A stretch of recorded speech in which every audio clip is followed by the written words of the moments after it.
Fox Sports.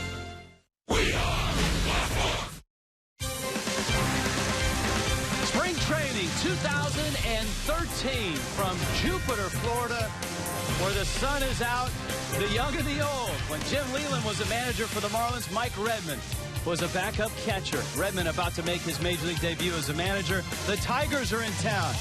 The defending American League champion Detroit Tigers. Just ask Dave Dombrowski about that. Ready to go here with some spring training baseball. Roger Dean Stadium in Jupiter, the Tigers and the Marlins. Hi, everyone. Rich Waltz from Fox Sports Florida. Rod Allen from Fox Sports Detroit. It's a week away. The Twins, that's where the Tigers are headed to open up the season. The Nationals, that's where the Marlins are headed. And you can sense it from both managers that it's just a week away. And from the players as well. They've been down here quite a bit of time because of the WBC this year. But if you're Jim Leyland and Mike Redmond, the last week of spring training, you just want to get out of here with a lot of healthy bodies. There are storylines in both camps. Let's start with Miami. The question is, who's going to hit behind Giancarlo Stanton? And for Mike Redmond, with Logan Morrison hurt, he's having to be creative. He's got Placido Polanco there today. Well, I know Placido Polanco, and the one thing that Polanco is going to give you, he's going to give you a quality major league at bat. He's going to put the ball in play. He doesn't strike out a whole lot, and that's what Mike Redmond's hoping for from somebody behind Stanton. But let's not get it totally twisted. There's not a whole lot of guys you could put behind him to force opposing managers into pitching to him. Now with the Tigers, the storylines are good storylines in that there are no real major issues for the defending American League champs. One question mark was, could Rick Porcello bounce back from an off year last year, reclaim that 5 spot? I think he's answered that this spring. You know, 48 career big league wins for Porcello, only 24 years old. He came into spring training this year having to fight for that 5th spot in the Tigers rotation. He's had a stellar spring training. He hasn't walked a batter in a big league game and has pitched awfully well. The fastball up to 95 miles an hour, real good curveball and a changeup, and a tremendous amount of confidence right now. So, with opening day coming up, both managers have their A teams on the field. Mario Impemba and Frank Fort will join us as well. It's Marlins and Tigers.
Absolutely gorgeous day. What do you expect from Jupiter, Florida? Spring training, a week left in it, as Miami gets set to take on Detroit in a matchup of two franchises that have a lot of familiarity. Of course, you've got Jim Leland, his 8th year in Detroit. He won a world championship in '97 with the Marlins, and Rod in '98 for a team that lost over 100 games that Leland managed.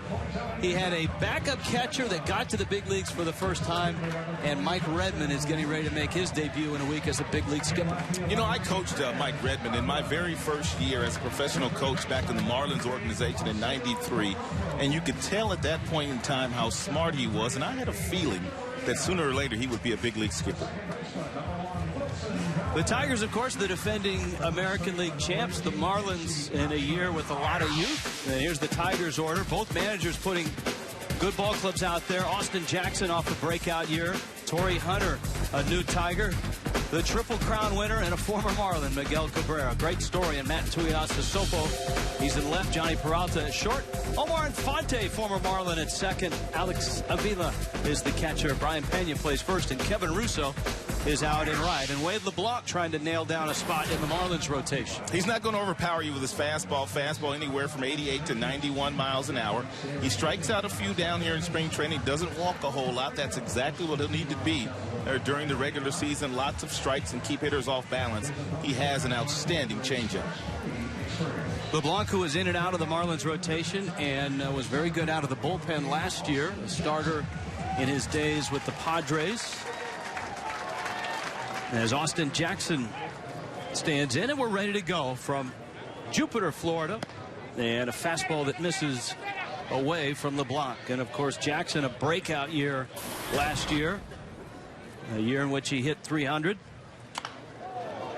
Lines one foul, and he was a big part of the Tigers' success last year. Well, Jackson's one of those guys that when he comes into the season, the only thing that he wants to accomplish, the only goal that he sets for himself is to score 100 runs, which he did last year for this club. When you can get on base and you've got Prince Fielder, Miguel Cabrera, now Torrey Hunter hitting behind you, 100 runs is well within reach. I know, right? He might score 200 this year. That's right. Here's a 1-2 from LeBlanc. And he got him. Good running fastball. Wade LeBlanc strikes out Austin Jackson. And there's one out. And this is one of LeBlanc's strengths, his ability to keep that ball down and away from the right-handed batter. He changes speeds very well. That appeared to be a changeup there, but had tremendous late life on it. LeBlanc now facing Torrey Hunter. And Hunter, in addition to the Tigers, he's 37 now. He's had obviously a terrific career with the Twins, then the Angels. And he had a very solid year last year in his 5th year in Anaheim. He is the DH.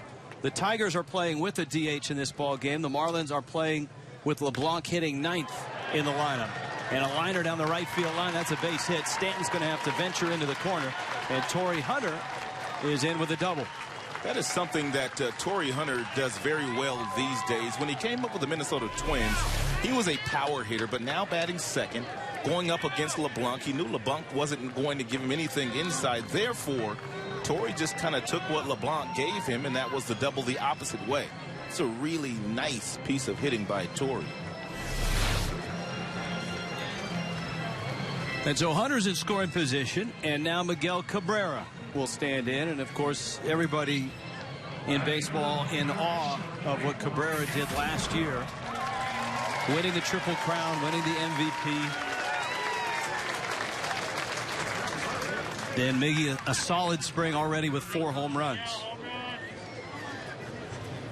And, of course, a Marlin to begin. And this will be his 6th year as a Tiger. First couple of years that Miguel was in a Tigers uniform, Jim Leland was faced with the same problem Mike Redmond is going to have this year, trying to protect Stanton, his very talented right fielder. He didn't really have anyone to hit behind him. But the last couple of years, Victor Martinez in 2011, Prince Fielder in 2012, and Miguel's numbers are incredible. Off-speed pitch popped down the right field line. Long run for Stanton. And he reaches and won't get it. It's fair, and it bounces over the fence. And Miguel Cabrera has doubled home Torrey Hunter. Ball's out of play. Cabrera will stop at second, and the Tigers are off to a 1-0 start. There's always a lot of wind down here in Florida during the course of spring training, but that didn't appear to get up into that jet stream. Apparently Stanton was playing Miguel Cabrera way over in right center field because that ball stayed up for a long time. There aren't a whole lot of surprises in Tiger camp, except maybe this guy, Matt Tuiasosopo. Big right-handed hitter who came up in the Seattle Mariners organization. Is a Seattle native, and of course the name is more associated with football than it is baseball. His father Manu, a NFL player, a terrific college player. His older brother Marcus, a college quarterback at Washington, and then into the NFL.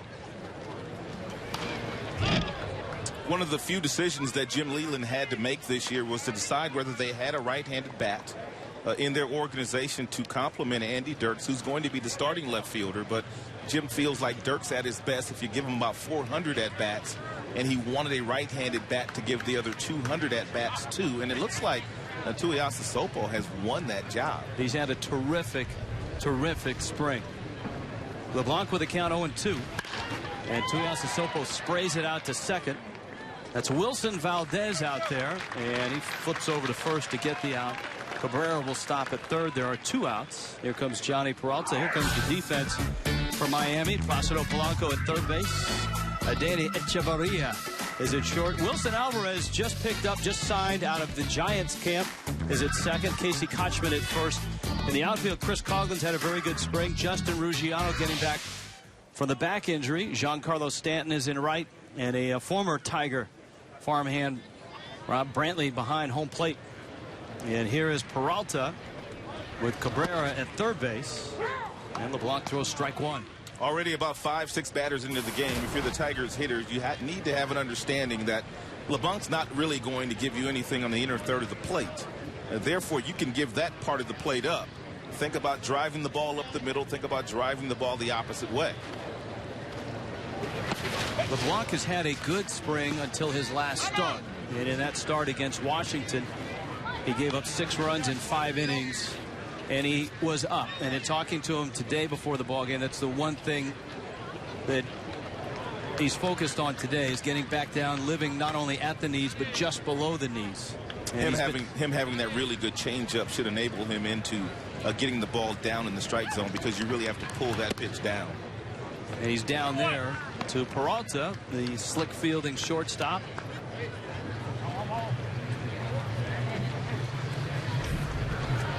Peralta had an outstanding year defensively last year. And he drives that ball into right center field. That's a long run for Stanton at the wall, and it's gone. That ball was up, and now it's gone. Tigers can hit. There is no doubt about that. 1 through 5, they have tremendous hitters. Jackson leading off, Hunter batting second. The middle of the third of that order is second to none. And when you get guys like Peralta and Alex Avila, who both had slow years last year, contributing, you've got one of the better offensive squads in all of baseball. And again, Wade LeBlanc hurt against the Nationals up. Watch this pitch. Well, as I said on the previous hitter, if you're the Tigers by now, you know he's not going to come inside on you. So several guys can simply look away from them, as Peralta did. He got one up in that jet stream and hit it out of here. Omar Infante, a Marlin for a season and a half. A Tiger at the beginning of his career, and now back with Detroit. One of the consummate professionals in all of baseball, and a favorite in the Marlins clubhouse in his time in Miami. Tigers finally have themselves a second baseman that they know is going to be out there every single day the last few years. Well, really, since they allowed Polanco to leave as a free agent, they haven't had any second baseman step up and seize that opportunity. Now they have Omar Infante back to play second base. It's amazing, a guy like Infante, his career path has kind of almost followed Polanco. When Infante was with the Braves, he fulfilled that super utility role that Martin Prado did so nicely, and both Prado and Infante did it so well they earned themselves starting jobs and regular jobs Although Prado now with the Tigers, or rather with the Diamondbacks, as Infante lines one into right field. If LeBlanc is going to have any success whatsoever against this Tigers offense today, he's going to have to at least show a fastball or two inside. That way you can get the hitters not thinking so much about hitting the ball the opposite way and give them something else to think about. But right now they're not thinking about the ball inside, and that's why he's having difficulty here in the first inning. You have to at least show it inside, even though you don't have a 95-mile-per-hour fastball. And you talk to pitching coaches and managers, these last 2 weeks of spring training is where you're showing everything you've got, and it's not, I'm just working on something. Well, if you think about the right-handed batters that have gotten hits in this inning, Cabrera goes the opposite way with regularity. He's good at that. But Torrey Hunter, he's a dead pull hitter. Infante, for the most part, is a dead pull hitter. And Peralta is a dead pull hitter. But all four guys have gotten base hits to the right side of second base here.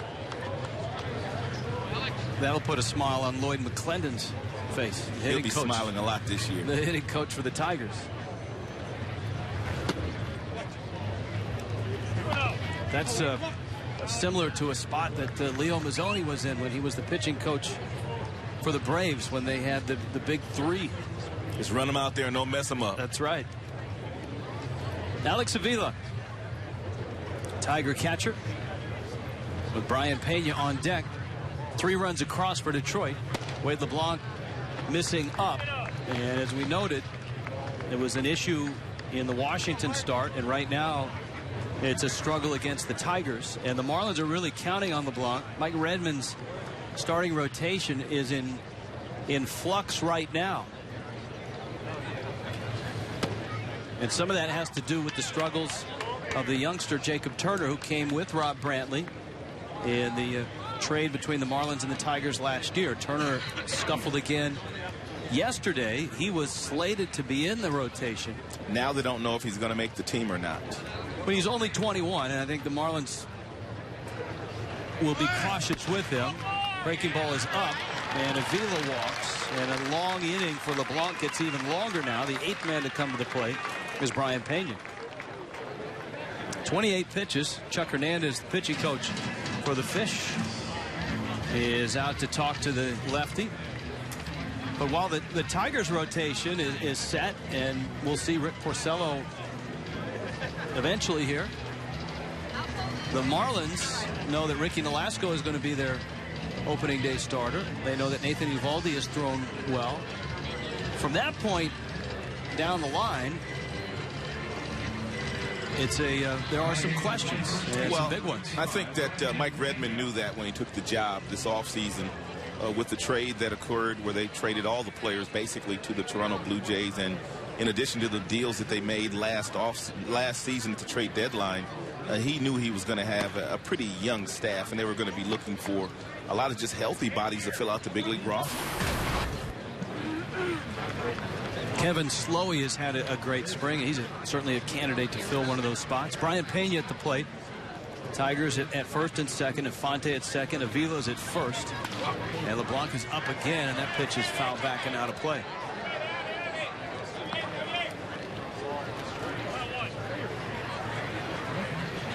The Tigers come into this ballgame at 17, 11, and 1.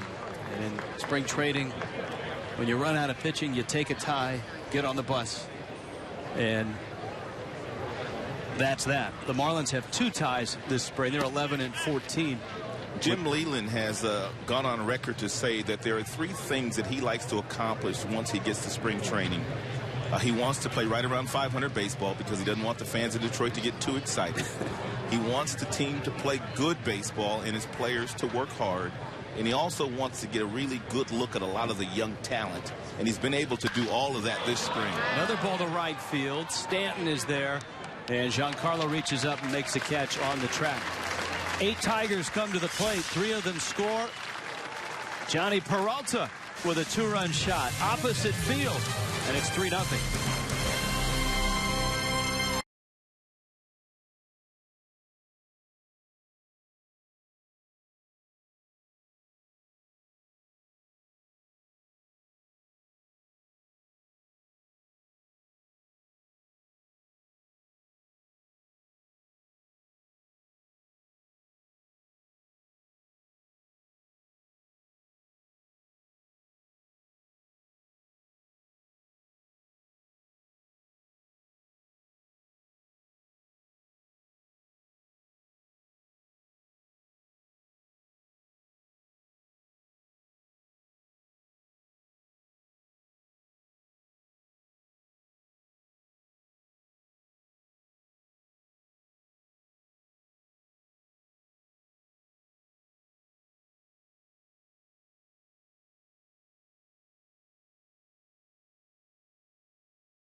Big start for the Tigers here in Jupiter. A 3-0 lead. The Marlins coming to the plate.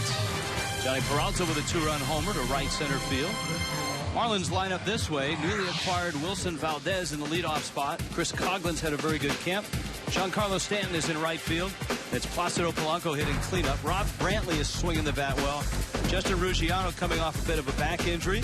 Solid camp for Casey Kochman. Adene Echeverria, one of the centerpieces of that deal with the Blue Jays. He hits 8th, and Wade LeBlanc will hit 9th. Rick Porcello has had a very nice spring. You know, and one of the reasons why he's had such a nice spring, he came to camp. He was in competition for that number 5 spot in the Tigers rotation. He's been up for that challenge. 18 strikeouts in 18 innings. He has not walked a batter. The batting average against Rick is just 209. The fastball's gotten up to 96 miles an hour with a curveball, and the changeup has improved down here in the Grapefruit League. The Marlins were looking for a veteran to put up the middle as a swing guy, a backup infielder, and they may have found him in Wilson Valdez, the 34-year-old out of the Dominican Republic. He can play short, which is important. He can play second. You can stick him at third. Fish saw a lot of him with the Phillies for a couple seasons in 2010 and 2011. He chops one foul. Donovan Solano, the Marlins starting second baseman, with a back injury last week while lifting weights, that's why I don't mess with him. Is expected back. They can have those weights in a couple of days, and so a little more urgency to get someone like Valdez in camp, which the Marlins have done. Porcello turns, and good sink on that pitch, missed down low. You'd have to think that the Marlins, with the situation that they're in, anybody that hits the waiver wire, if they have any ability at all, they will be one of those teams that will be in on that particular player. Here's the 1-2 pitch. Well, tomorrow, the 26th of March, is a big day. If you're a 6-year veteran and you're in someone's camp, and the team doesn't want you on their 25-man but wants to hold on to you, they have to offer you either $100,000 or you can walk. And there will be a lot of guys that will walk, and teams are already starting to cut some folks loose. Daisuke Matsuzaka of the Cleveland Indians, one of the names that has hit the wire today. So today will be a very busy day then in baseball.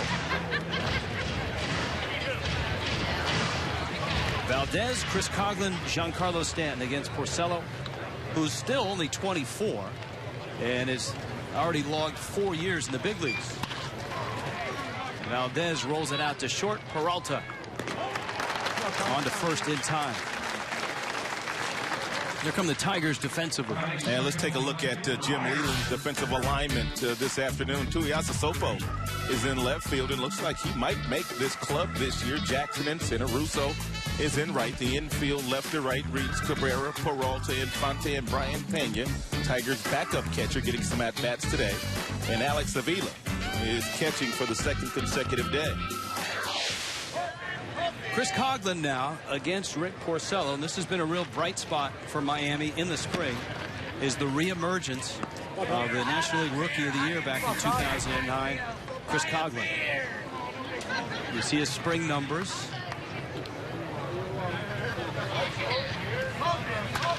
And Coughlin fouls one off. Working with Tino Martinez has certainly helped. Coughlin grew up in that Tampa area, and that's where Tino Martinez is from. He's the new Marlins hitting instructor after spending 4 or 5 seasons as an assistant hitting coach, working with Kevin Long and the Yankees.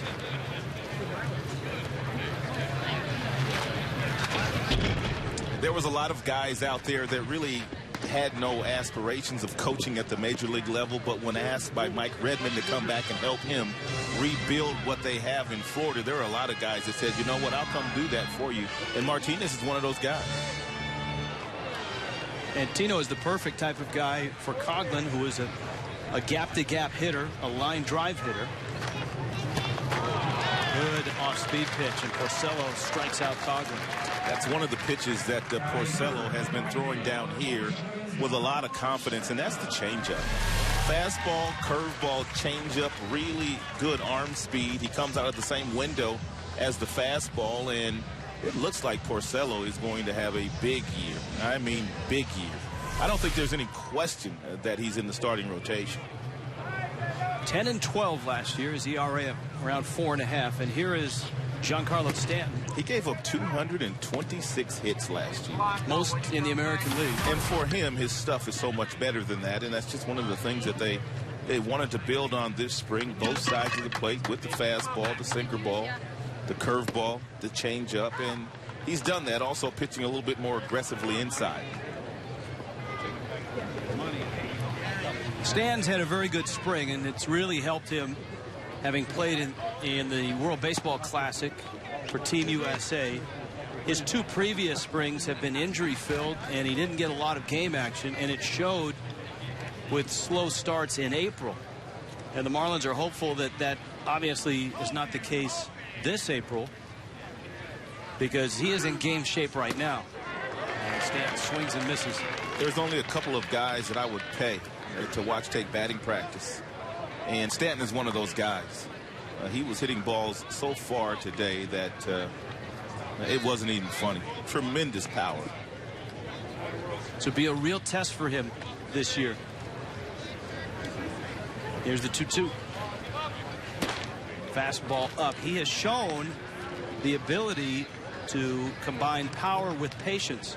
He's just 23. He's going to need a lot of patience this year because he's not going to get pitched to all that often, especially with runners in scoring position. Come back, and Porcello works a 1-2-3 first inning. We're underway in Jupiter. The Marlins and the Tigers. Tigers up 3-0.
Three 3-0 ball game. Tigers with a big first inning, highlighted by a couple doubles from Torrey Hunter and Miguel Cabrera. Johnny Peralta, a 2-run homer to right. And Kevin Russo will lead it off for the Tigers. Austin Jackson and Torrey Hunter to follow. Russo at 28, versatile player, infielder, outfielder. Last year AAA with the Yankees. You see his spring numbers are solid. And Wade LeBlanc, who threw 30 pitches in the first inning, will try to get some outs here in the second.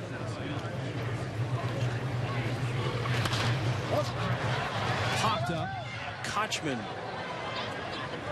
And it's out of play. This is a great spring facility here in Jupiter, Florida, shared by the Marlins and the St. Louis Cardinals. That building on the right is the Cardinal offices. The building on the left, the Marlin offices. It's a lot like most of the facilities out in the Cactus League in Arizona. Just about every last one of those facilities, you have a couple of clubs occupying the building. We were talking about the rotation. LeBlanc comes back to strike out Russo. And some of this is speculation. Mike Redmond hasn't announced it yet. Nolasco and Evaldi have had solid springs. LeBlanc up until that start against the Nationals. Kevin Slowey, a guy that Redmond knows from Twins days. You've seen a lot of him. And Henderson Alvarez, who came over from the Blue Jays in that big trade. Alvarez is projected to be in that rotation as well. We're joined by a pair of broadcasters from both Fox Sports Florida and Fox Sports Detroit. Mario Impemba is in the Tigers dugout. Frank Fort is in the Marlins dugout as Austin Jackson stands in. And Jackson takes inside. We check in with Frank Fort. Frank, the Marlins thought there might be an announcement about the rotation, but no word yet. No, Rich, in fact, after batting practice today, Mike Redmond, with his daily meeting with the media, said he was going into a meeting at that point with the Marlins brass, Larry Beinfest, Mike Hill, and so forth, and they were going to discuss the pitching rotation. He said they might have an announcement after the game as to what they might do with Jacob Turner and how the rotation shapes up. So that has yet to be announced, although the Marlins did meet on it before the game today. Rod, and thank you, Frank. One of the things that Mike Redmond said is he wants everybody to know at least a week before the season starts where they're going to be, just to relieve the anxiety from a lot of guys, both in the rotation and some of the position players, as LeBlanc has come back and struck out the first two Tigers he's faced. Well, Mike Redmond was a player himself, and he probably is going on being in a lot of Major League clubhouse and kind of knowing the anxiety the last week of the season. Guys trying to prepare for their families. Where are they going to go? Do you need to pack up and go here, or do you need to go to the minor leagues? And that's just a luxury that Mike Redmond wants to show to his players. Torrey Hunter now. Hunter doubled to start things in the first. Last couple of batters, Russo and also Austin Jackson, LeBlanc has started to go inside a little bit more, and because of that, successful. Kick save and a beauty. And Kochman will field it. Let's hope LeBlanc is okay. He seems to be fine. Just the average 1-3 in the books.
Three 3-0 Tigers on top of the Marlins. Rich Waltz along with Rod Allen, and joined now by Mario Impemba, voice of the Tigers. Hi, Mario. How are you, buddy? I'm doing great, Rich. It's beautiful down here. We've got plenty of sunshine, and so far so good for Rick Porcello and the Tigers.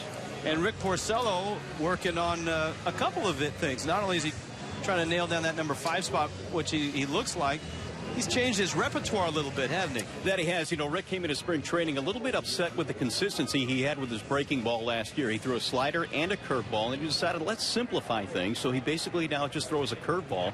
to just kind of keep it simple, stupid, as they say, and it's worked for him. Porcello has not walked anybody in spring camp this year, and it's been a situation where he's throwing that breaking ball with more conviction now because he's throwing just one of them and not two. So in scrapping the slider, he's done a really good job, and so far in spring camp, you would have to believe that he is the leading contender right now for the 5 spot. Well, you'd have to believe that. Polanco takes outside. Porcello, 19 strikeouts, as Mario pointed out, no walks in 19 innings. I don't know how much more you can ask for if you're Jim Leland or Jeff Jones or anybody. There's the 1-1 to Polanco. And a big breaking ball misses out. I think Porcello was up for the challenge in spring training when he realized that there was a possibility that the Tigers might trade him and go with Drew Smiley in that 5th spot in the rotation, and came to spring training in great shape.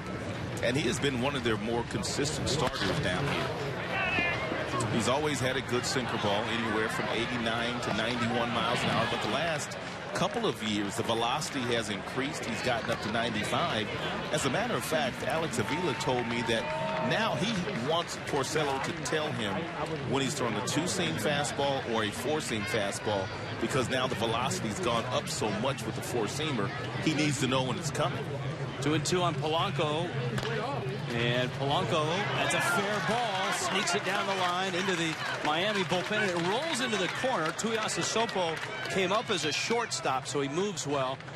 Polanco has had a terrific spring. The hernia surgery that he had in 2011 is not an easy one for an athlete in any sport, and it affected him last year, Rod, in Philadelphia. This is as well as we've seen him move in about 3 years. Tigers fans know all about Polanco. He was one of my favorite players when he was wearing the Old English D. He's always got a smile on his face. He was stellar at second base, puts the ball in play. Just a quality individual, and if he's healthy, he'll help out this Marlins team, not only on the field, but off the field with his leadership skills. Here's Rob Brantley, and Brantley pulls one to the right side. Omar Infante flips to first. Now, right there is an at-bat that if you're watching and looking at spring statistics, you don't see it. But for Tito Martinez, that's something that he's really emphasized for all the hitters, let alone a young hitter like Brantley. Situation, spring training, work on it, get a pitch to put in play on the right side, and move a runner from second to third. And now they got themselves in a prime opportunity to score 1 run, because the defense for the Tigers is relaxed, because they have a 3-run spread right now. Anything on the ground here is a base hit for Ruggiano. I mean, an RBI for Ruggiano. And this is another situation here where you're Ruggiano, runner at third, less than 2 outs. It's something that every team and every hitter works in during every batting practice, and that is get him over for a couple pitches and then get him in. And this is where you make your money as a big league hitter. When you do have runners on third base with less than 2 outs, and you have the defense playing the way that the Tigers are playing their defense, all you need to do is make some type of contact and keep it away from the pitcher, and you'll score that run. A low strike. Mike Estabrook is the home plate umpire. That is something that Porcello doing a lot more of. Real good 2-seam fastball down and in on the hands of Ruggiano. Ruggiano couldn't pull the trigger. There's Polanco at third. Ruggiano had a very nice year last year. His first real chance to play every day in the big leagues. And he opened up a lot of eyes. And Ruggiano smokes one into left field for a base hit. The Marlins really need Ruggiano to be the guy that he was last year when he hit .313, had 13 homers, and he joined the team in late May. That's a good sign. His back is better and the swing is better now late in spring. Let's take one look at the location of this pitch. It's a 1-2 count. It's a fastball that's up in the strike zone. And that's where he does not make a good pitch. Therefore, Ruggiano able to take that ball and snatch it and hit it right past Peralta. In that situation, Porcello needs to make a better pitch, but give Ruggiano some credit. So for Miami, they got him on, they got him over, they got him in. Textbook. And here is Kochman, and look at the numbers that he's had in spring training. Casey Kochman, Major League veteran, he's 30. He was with Cleveland last year and did not have a great year. But in 2011, he had one of his best years as a big leaguer with the Rays in Tampa Bay. And Logan Morrison, the knee surgery, will take another month and a half before Morrison is ready. At least the Marlins hope he's back in that time. You talked about that year just a couple of years ago that Kochman had with the Rays.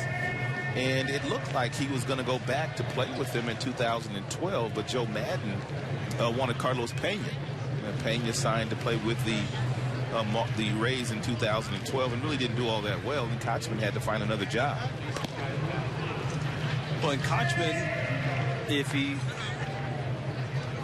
can give you what he had in 11 at the plate, then you're really getting something, because with Kochman you get a Gold Glove caliber first baseman. He's never won a Gold Glove, but he certainly has had the numbers to do it. He actually is the all-time Major League leader in fielding percentage at first base. Good lead by Ruggiano, and Kochman hits it in the air, flips it out towards short. Peralta, fighting the sun, makes the catch. It's always a nice luxury to have if you have someone over at first base. In this case, being Kochman has as good a glove as he has to help out some of your younger infielders at picking balls out of the dirt. Polanco, their starting third baseman, is a veteran player, but the kids up the middle are still very young. Danny Echeverria, Cuban shortstop. He will turn 24 mid-April. And he was an enormous piece as Ruggiano is on the run. Quick release on the throw. Ruggiano crashes into second.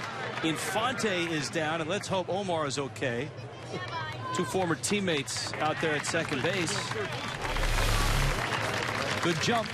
Alex's throw kind of tailed back into the baseline, and Infante had to reach in with that left hand, which is always a risky proposition, and it looked like his glove may have gotten caught underneath the left thigh of Ruggiano, and also took a foot in the face.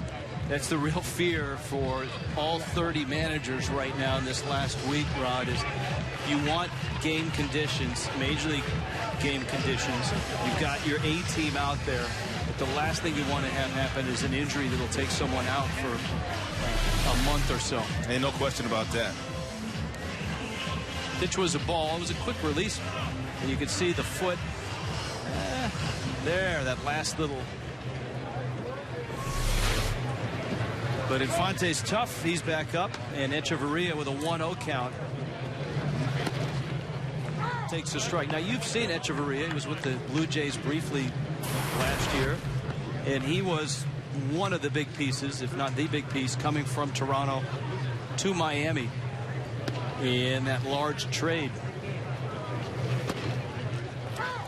Body-wise, he reminds me a lot of the kid that's playing now for the Kansas City Royals, Escobar, who is a tremendous defender, who really has learned how to hit in the major leagues.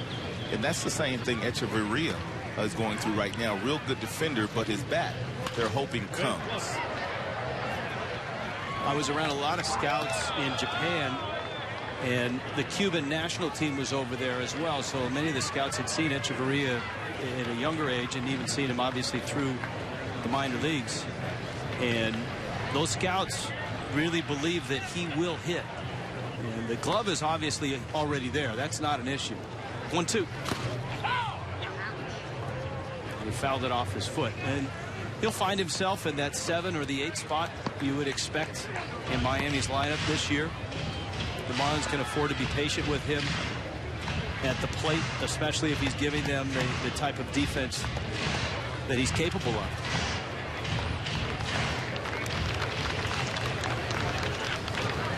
He defected to Mexico in 2009. Now he's an everyday shortstop. At least he'll start that way this year. Echeverria drives that ball to right center field. That ball's hit deep, and to the wall it goes. Echeverria around second, flying towards third, and he will get there with a triple. Ruggiano scores. It's 3-2, and that is what the scouts were talking about. It's a couple of fastballs in this inning after Porcello has gotten ahead of the hitters. One to Ruggiano, and this one to Echeverria that he leaves up, and both hit the opposite way. And take a look at the youngster run. He's got some good speed.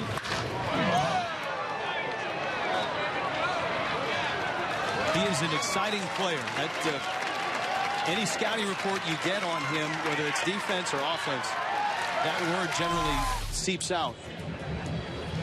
Now he's at third. Now the Marlins and National League teams, when they're home, can choose to do this. The Marlins are going with the pitcher, and the Tigers are going with the designated hitter. Now by rule, if the Marlins want to go with a pitcher, the Tigers generally have to go with the pitcher, but I suspect with Jim Leland and Mike Redmond and Dave Dombrowski and the Larry Beinfest, the relationship between everyone, it's a courtesy for the Tigers to use the DH. A National League team wants the pitchers to at least have some at-bats and be sharp enough to lay down a bunt. See pitches. Who was it over in Arizona? Was it Kirk Gibson? Got a little dust up over that with another manager. Dusty Baker. That's right. Echeverria with an RBI triple. It's 3-2 Tigers.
Saturdays, weekly all-you-can-eat seats. Throughout 2013, just $27 for a Vista Reserve or $37 in a Legend Silver. Look at all you get. All the beef franks, peanuts, popcorn, nachos, Pepsi, and Aquafina water. And it's buffet style, so it's all you can eat at Marlins Park on Saturdays this year. Please move your vehicle or it will be towed. In the sun in Jupiter, 3-2 Tigers on top of the Marlins. Rich Waltz along with Rod Allen. Mario Impemba down in the Tigers dugout. Mario? Yeah, Rich, we're here with Jeff Jones, the Tigers pitching coach. And, Jeff, this is going to be, I assume, a fun summer for you. You've got a lot of talent to work with this year. Let's start with Rick Porcello. What have you seen so far from Rick? He's had a terrific spring so far. He's had a great spring. We've worked on a few mechanical things over the wintertime, and he's really put them to use this spring. His ball has a lot more carries. Breaking ball is better, and his changeup's also better. Now, he's in a battle with Drew Smiley to win that 5 spot in the rotation. You don't normally see two guys battle tooth and nail, and they both have had great springs. A lot of times you don't see that during spring camp. No, you really don't. And they're both young pitchers. They both have great stuff, and ironically, they're good friends. So it's been a good situation. I mean, it's a good situation for us to be in, and obviously it's come down to the wire. All right, now you knew coming into spring camp you would be asked this question a lot, so we'll ask it to you again. Bruce Rondon and his progress this year. Can he be a closer in the big leagues at this point in his career, and what have you seen from him this spring? It's been a little bit of an up and down spring for him. He got off to a rocky start. He put some really good games together in the middle. Last couple of times it's been a little bit rocky, but obviously the tools are there, the talent's there, the mentality is there, and I think he's going to be a great closer. And one last question. How much do you put as far as emphasis on results at this time in spring camp, or is it more getting to pitch counts at this point? It's more about getting the pitch counts up, and if there are little things that you need to work on, then we work on them, trying to get ready for the season. All right, Jones, we appreciate it. Good luck. Okay, Mario, thank you. It's Jeff Jones, pitch coach for the Tigers. Rich, back to you now up in the booth. Thank you, Mario. Matt Tuiasosopo at the plate. Another hit from Miguel Cabrera. What new? He's 2 for 2. And Tuiasosopo takes up. Now, teams scout They scour the minors, the waiver wires, looking for players. This is one player that came looking for the Tigers. He sure did. He sent an email to Dave Dombrowski. Dave Dombrowski is the president, CEO and general manager of the Tigers organization, and he kind of reached out to Dave and he told him how much he respected the organization, that he'd like an opportunity to come to spring training as a non-roster player and put on the old English G, and he's had a great spring, and it looks like he's got a legitimate chance of leaving and heading to Minnesota with his club on Saturday when they leave Tampa. It's too bad they didn't have email back in your day as a player. That's what I'm saying. You have to give him a lot of credit. He was pressing early in camp, even though he was getting lots of opportunities to play, and once he started to relax a little bit and allow his natural talent to take over, he's been tremendous. Yeah. 4 home runs. He's driven in 10. He's hitting .326. Big kid, as we told you, an athletic family, a football family. Off the end of the bat, he's going to dump that into left field. And it's been a real balancing act for Wade LeBlanc. He was battered in the first inning for 3 runs, 2 doubles, a homer, and a single. He worked a 9-pitch second inning and looked sharp with 2 strikeouts. And he's given up a couple hits to open up the third. He had Tuiasa Sopo fooled on that changeup, but he left it up, and that's the difference in a ground ball double play and a base hit off the end of the bat for Tuiasa Sopo. Johnny Peralta, who drove one out to right center and hit it out, a 2-run homer back in the first.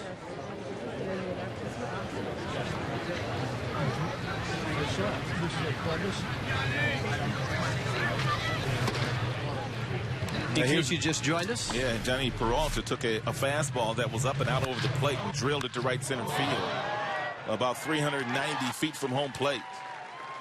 It's the second homer for Peralta in the last 3 days. That one's popped up. Kochman battling the sun and the crowd, and he reaches in, and it's out of his reach. And Tiger fan, that a boy. He got in Kochman's way. Look at the gloves. Got the cap. Closed his eyes. But oh, he got it. Look at that. He did it. In the hat. That is a well-made hat. How about that? He even showed Kochman. Said, look. 1-1 to Peralta. Look at this.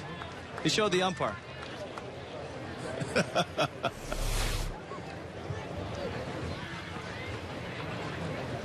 Now he's ordering a couple cold ones to celebrate. He's got a Miggy Triple Crown shirt. He's got a foul ball. Now he's ordering a couple cold ones. Celebration time. That's right. And now he's telling the guy that's just sitting down next to him, do you know what you just missed? Look at that. Oh, that's awesome. That is awesome. That's what it's all about. That is what it's all about.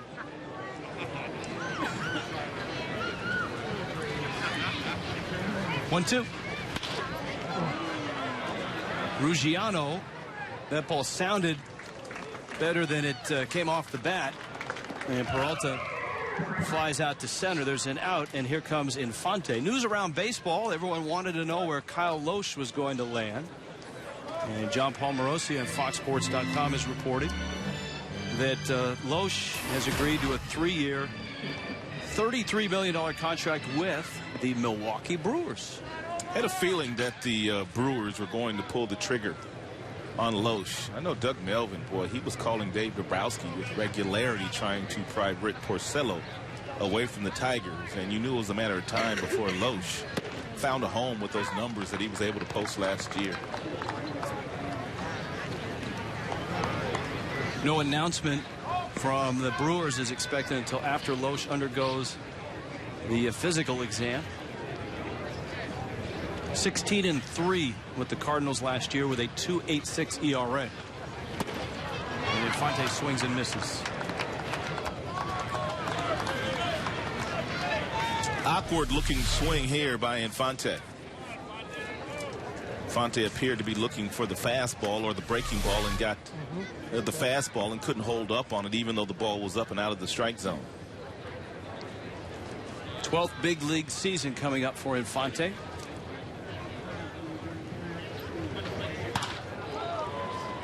And he sends one out to left center field. Ruggiano. And there are 2 outs. LeBlanc is doing a better job of moving the baseball around. Even though he's leaving some pitches up in the strike zone, he is at least coming inside and then going back outside where the catcher Brantley has led him most of the afternoon. Rod, I think both of us, as Avila stands in, both of us will have to pack our warm coats and the cold weather gear for the openers. Miami opens at Washington, then goes to New York. The Tigers open at Minnesota for 3. And where's that Metrodome when you need it? The Marlins actually will be in Minnesota in mid-April for interleague play. And have your long johns then too, buddy. Yeah, and it's ironic that here we are, you and I, sitting in the spring, in the sun, with the Marlins and the Tigers, and the start of the season is a week away, and these 2 teams will end the season here in Miami. How about that? Interleague play, of course, with the Astros going to the American League. You need an interleague game every day because you've got 15 teams in each league now. Well, you have the Angels, Los Angeles Angels of Anaheim. They are beginning the season in Cincinnati this year. That one fouled back to the screen. That is one of the tougher things for a lot of these players, whether you be in the Cactus League out in Arizona or the Grapefruit League here in Florida. You leave this weather, then all of a sudden you go to that cold weather where it's 30 degrees, and managers and strength and fitness conditioning coaches, they just have to harp on guys making sure that you get yourselves loose, because there's no way that you're going to get loose as quickly as you are able to do down in this warm weather. Friday, April 5th is the home opener for the Tigers. The Yankees will be there. The Marlins opened their home schedule. The Yankees have gone through a lot of injuries this offseason into spring training. That team is not going to look anything like the team that Joe Girardi finished the year last year with. Marlins open against the Braves, and that's after a trip to New York. So 3 in Washington, 3 in New York. And then on the following Monday, on the 8th, the Atlanta Braves are in for 3. So the Marlins will get back to the warm weather eventually. I've seen that Atlanta Braves club a couple of times this spring. Freddie Gonzalez has a really good roster. He's got a lot of talent on that club. They've cornered the market on the Uptons and have really improved their outfield and their firepower. That first baseman can really hit. Freeman getting their healthy catcher back. Pitching staff is intact.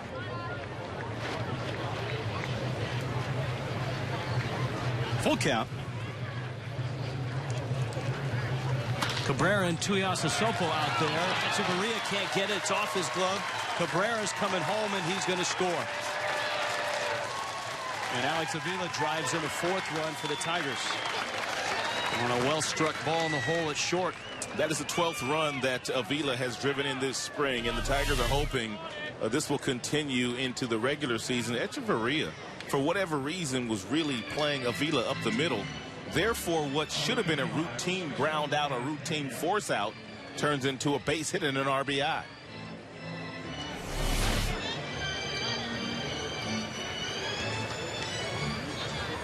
So it's Brian Pena now, who's getting the start at first base.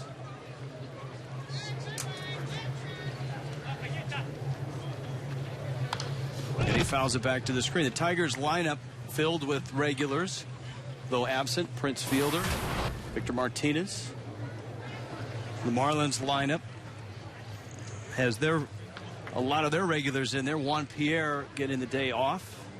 Donovan Solano still slowed by the back injury.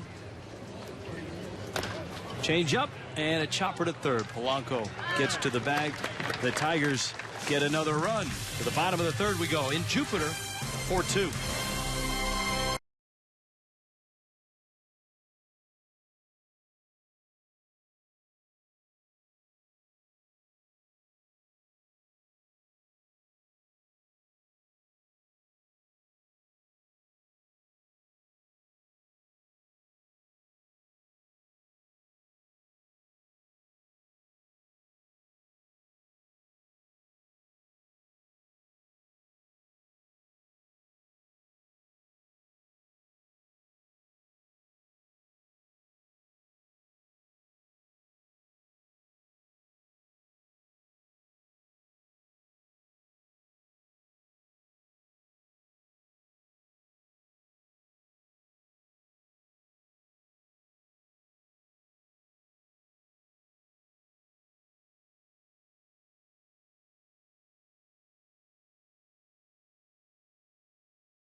of Tiger fans here. 4-2. Tigers on top of the Marlins. It's the bottom of the third. The Marlins manufactured their 2 runs in the second. Placido Polanco led off with a double down the third base line, and this will make a manager and a hitting coach happy. Well, yeah, Brantley coming up now, giving himself up, hitting a ball to the right side of the infield to get Polanco over to third base. And then you have your next hitter that just simply drives one into the hole to drive in a run. That would be Ruggiano. So that's just how you play the game. Get him over, get him in. Mike Redmond has to be happy with that. That's a familiar sight throughout the spring, and that's Mike Redmond with Rob Brantley. Brantley, of course, a Tiger farmhand. He and Jacob Turner, the centerpieces for the Marlins in the trade that sent Infante and Anibal Sanchez up to Detroit. And having Redmond around, and even the new bench coach, Robert Leary, who's a terrific catching instructor as well, has helped the Marlins' young catcher. That Porcello breaking ball buckled the knees of Wilson Valdez. Valdez, Chris Coghlan, and Giancarlo Stanton here in the third. Watch this. Have not seen this that often out of Porcello. Usually his breaking balls do not buckle the knees of the right-handed batters, which is an indication of how good that pitch has been for him this spring. Here's the 0-1 pitch. Little roller up the middle. Peralta to his left has it and fires the first. However, that is something that Porcello has been very good at in the 4 years that he has been in the major leagues. About 2-to-1 for every ground ball to fly ball. He throws lots of grounders with that good sinker ball. By the way, and so we were coming back, a shot through the crowd. You saw some Tiger shirts over on the Tiger side of the field. Saw some Michigan shirts as well. May I say, and this is a shared telecast with Fox Sports Detroit and Fox Sports Florida, to both viewing audiences, to both states. Way to go with the Sweet 16. 5 teams in, right? 5 teams from the 2 states combined into the Sweet 16. And a Michigan fan, I saw a Michigan State shirt, and it was not on Mario Impemba. though he might be wearing it under, you know, he does, his polo shirt, as Chris Coghlan takes outside. The crew here, well represented in the NCAA tournament, I might add. Mario, of course, a Michigan State guy. Our Frank Ford is a Syracuse guy there in the Sweet 16. Jim Hawley, our director, is a Michigan man. John Sulzer, our producer, is a Florida Gator. And Brady Klima, who is one of our coordinating producers at Fox Sports Detroit, is also here with us helping out with this telecast. And he also went to Michigan State. There you go. And Ken Lee, our graphics coordinator, is a Miami Hurricane. We could not find anyone from Florida Gulf Coast, but that's been one of the great stories in that tournament. Coghlan sprays it to third, and Cabrera fires across in time to get Chris. Last time Miami Marlins fans saw Cabrera playing third base, it was the year before the Tigers made the deal to acquire him, and he made quite a few errors at third base that year. But after spending about 3 years over at first base, when they asked him, would you move to third base so they could sign Prince Fielder, he obliged, and he did well over there last year. Did not get nearly as much credit for defense as he should have gotten, because it was all overshadowed with the special offensive year that he had. Here's Giancarlo Stanton. People forget that when Cabrera came up as a youngster, he was a shortstop coming up in the Marlins organization. Kind of grew out of that position, but he has those type of skills. It's been interesting to watch a guy like Stanton, and having watched Cabrera at a young age as well. Miggy doesn't see it, and he lost it in the sun, and it lands just on the warning track. It's Florida. It happens. I was talking to some people here that watched Cabrera when he came up at a very young age, and obviously have watched Stanton as well. Cabrera puts both hands up. He has no idea where it's at right now. But they say that Stanton has more power, but will never really be as good a hitter as Cabrera is. Cabrera simply is the best hitter in baseball, and he has been that for about the last 3 years. And left-handed or right-handed. And in his time with the Marlins that I was able to watch, and the time with the Tigers, he's a hitting savant. He's not a guy that watches film. He's not a guy that is a real study. It's give me the bat and let me hit. He does it by memory. LeBlanc, for instance, he'll know exactly what LeBlanc did to him today, whether it be spring training game or not. And if they see him in September when the Tigers make their lone trip to Miami, he'll have in his memory bank exactly what he got from LeBlanc. Stanton with a high chopper wide of third. Now Stanton, of course, the big numbers last year, and people forget he played in just 123 games, nursing injuries in a couple of spots. Still, he hit 37 home runs, second in the National League, with a slugging percentage of .553. He is not going to get a whole lot to hit this year, with there not really being a power threat behind him in the batting order. He's going to have to be awfully patient. And Stanton swings and misses. Porcello goes 1-2-3 through the third. 3 innings in the books. The Tigers and the Marlins, and Detroit leads at 4-2.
Crowd today, Jupiter, Florida. Spring training home for the Marlins and for the St. Louis Cardinals. And the Tigers are here with the block with a breaking ball for strike one. He's facing Kevin Russo, the number 9 hitter, then Austin Jackson and Torrey Hunter. Rich Waltz along with Rod Allen. We share this telecast with Fox Sports Florida and Fox Sports Detroit. In the Marlins dugout from Fox Sports Florida is Frank Fort. Frank. Thanks, Rich. Late in spring training, one of the things the Marlins still trying to figure out is who will be their opening day center fielder. Justin Ruggiano was a big surprise last year, hit .313 after he came over in a minor league deal with Houston. Chris Coughlin has hit .314 this spring, and as he put it today, reopened the eyes of the organizations to his talent. He struggled a lot since that 2009 Rookie of the Year. And the third guy in the mix, Gorkys Hernandez, who won the batting title in the Venezuelan Winter League. He's had a nice spring, hitting about .280, and was also a plus defender. He had threw out 2 base runners Saturday here against the Cardinals. So all those guys are in the mix for center field. And, of course, Ruggiano, with the back problem, has been limited to 20 at-bats coming into today's game. So this final week, big for all 3 guys. Coughlin does have an option left that may or may not factor into that final decision. Rick? All right, Frank, thank you. It's one of the few battles left for the Marlins.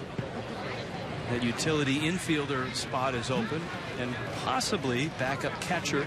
Here's the 1-1. That one fouled off the catcher, Rob Brandley. Austin Jackson has struck out twice in this ball game. The big thunder for the Tigers has come from the middle of the order. Miguel Cabrera's got a couple hits, RBI double, a single. He has scored twice. Johnny Peralta, a 2-run homer. And Alex Avila with an RBI single for the Tigers. Austin Jackson hasn't gotten many good swings today against LeBlanc. LeBlanc has really kept Austin off balance. Got in with a fastball, and it's popped foul and out of play. Austin Jackson, one of your better center fielders and leadoff hitters in the American League, hit 300 last year with 10 triples. Made only one error defensively in the outfield. Goes gap to gap about as well as any center fielder in the game. And as you pointed out in his first at bat, sets the table. His on-base percentage 377 last year, and with the addition of Victor Martinez being back, with Torrey Hunter added to the lineup, he should spend a lot of time on base.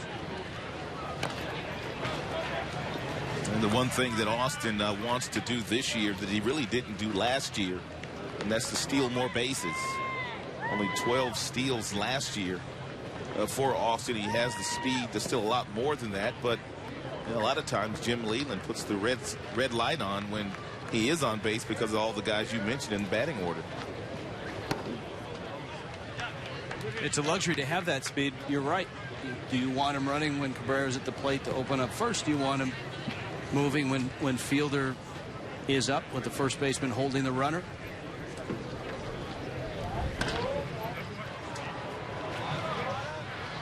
In the air and foul and into the seats. The Tigers last year, of course, had marched to the World Series. After they got by Oakland, they wiped out the Yankees. I think people forget, Rod, that winning the Central was not easy. The White Sox just wouldn't go away. It wasn't a case where the Tigers opened up a big league and coasted. It wasn't until the very last days that they nailed down the division. And the White Sox had a 3-game lead with 2 weeks to play. And the Tigers went 10-15 down the stretch, and the Chicago White Sox kind of crumbled, and that allowed the Tigers to take their second consecutive division crown. Well, and offensively fueled by Miguel Cabrera. And look what the Tigers did offensively. 4th in slugging. On base percentage, they were 2nd, and that's key with the guy at the plate in Austin Jackson. Yeah, they can do a lot better this year than those ranks that we just showed you. Here's a 3-2 again. And that one is fouled off. One of the things that I think is unique about the Tigers offense, and it really has to be a headache for opposing teams, is a lot of the big bats are guys that either have more walks than strikeouts or are right about 50-50. And that's rare in the game today. Guys like Fielder, guys like Cabrera. Even Victor Martinez. All those guys on base percentages are right around 400, and they will take a base on balls. Very seldom do you see those guys leave the strike zone. This is a 13 pitch at bat now as Jackson gets ready for number 13.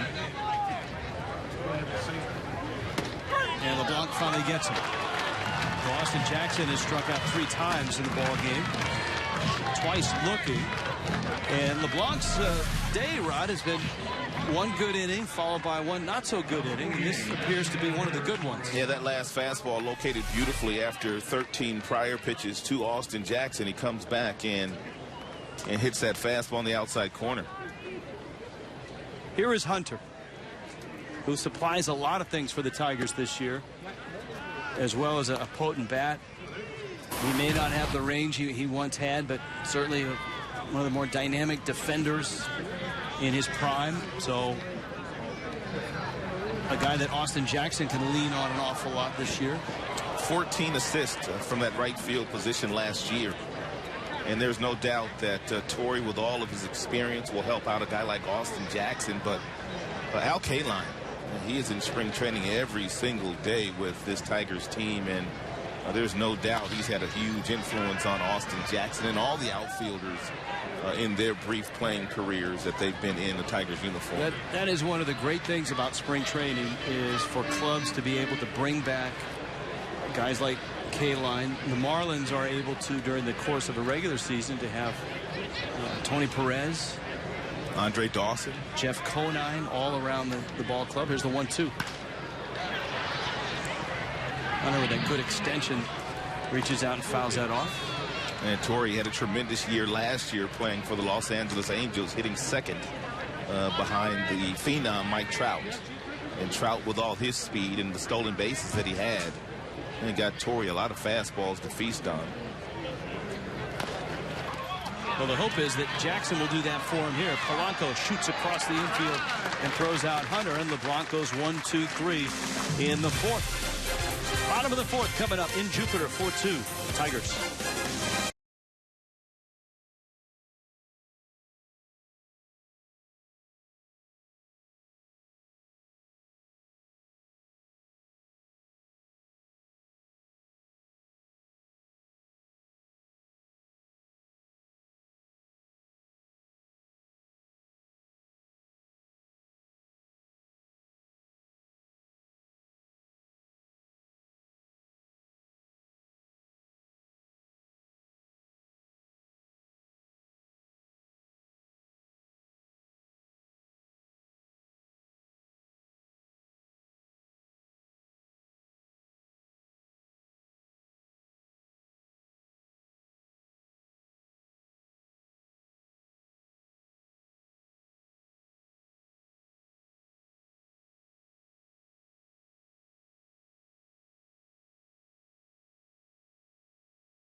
Telecast, we showed you the two managers warmly greeting each other behind the batting cage. Mike Redmond, fourth Marlins manager in 3 years, 13 years in the big leagues, 7 as a backup catcher with the Marlins, and his old manager, his first manager in the big leagues, Jim Leland. Jim Leland, 50th year in professional baseball, and he said actually his dream job would to have been a player in the major leagues, but second to that is managing the Detroit Tigers, and he has taken them to a couple of World Series championships. Of course, he managed the World Series 1997 world champion Florida Marlins. So a lot of familiarity with Redmond, and also Leland, and Dave Dombrowski was here today, obviously, and he was the general manager of that 97 Marlins team. Leland, one of your more respected managers in baseball. And you know, you talk about Leland wanting to get to the big leagues. When Mike Redmond went to camp in '98, it was make or break. He said if he did not get to the big leagues that year, he was going to retire and give it up, maybe go into coaching. And somehow, some way, Jim Leland found a way to get him to the big leagues, and he stuck. And Redmond will always remember that, and always remember the year that he spent playing for the legend in Jim Leland. Placido Polanco is up. And a liner in a shallow right center.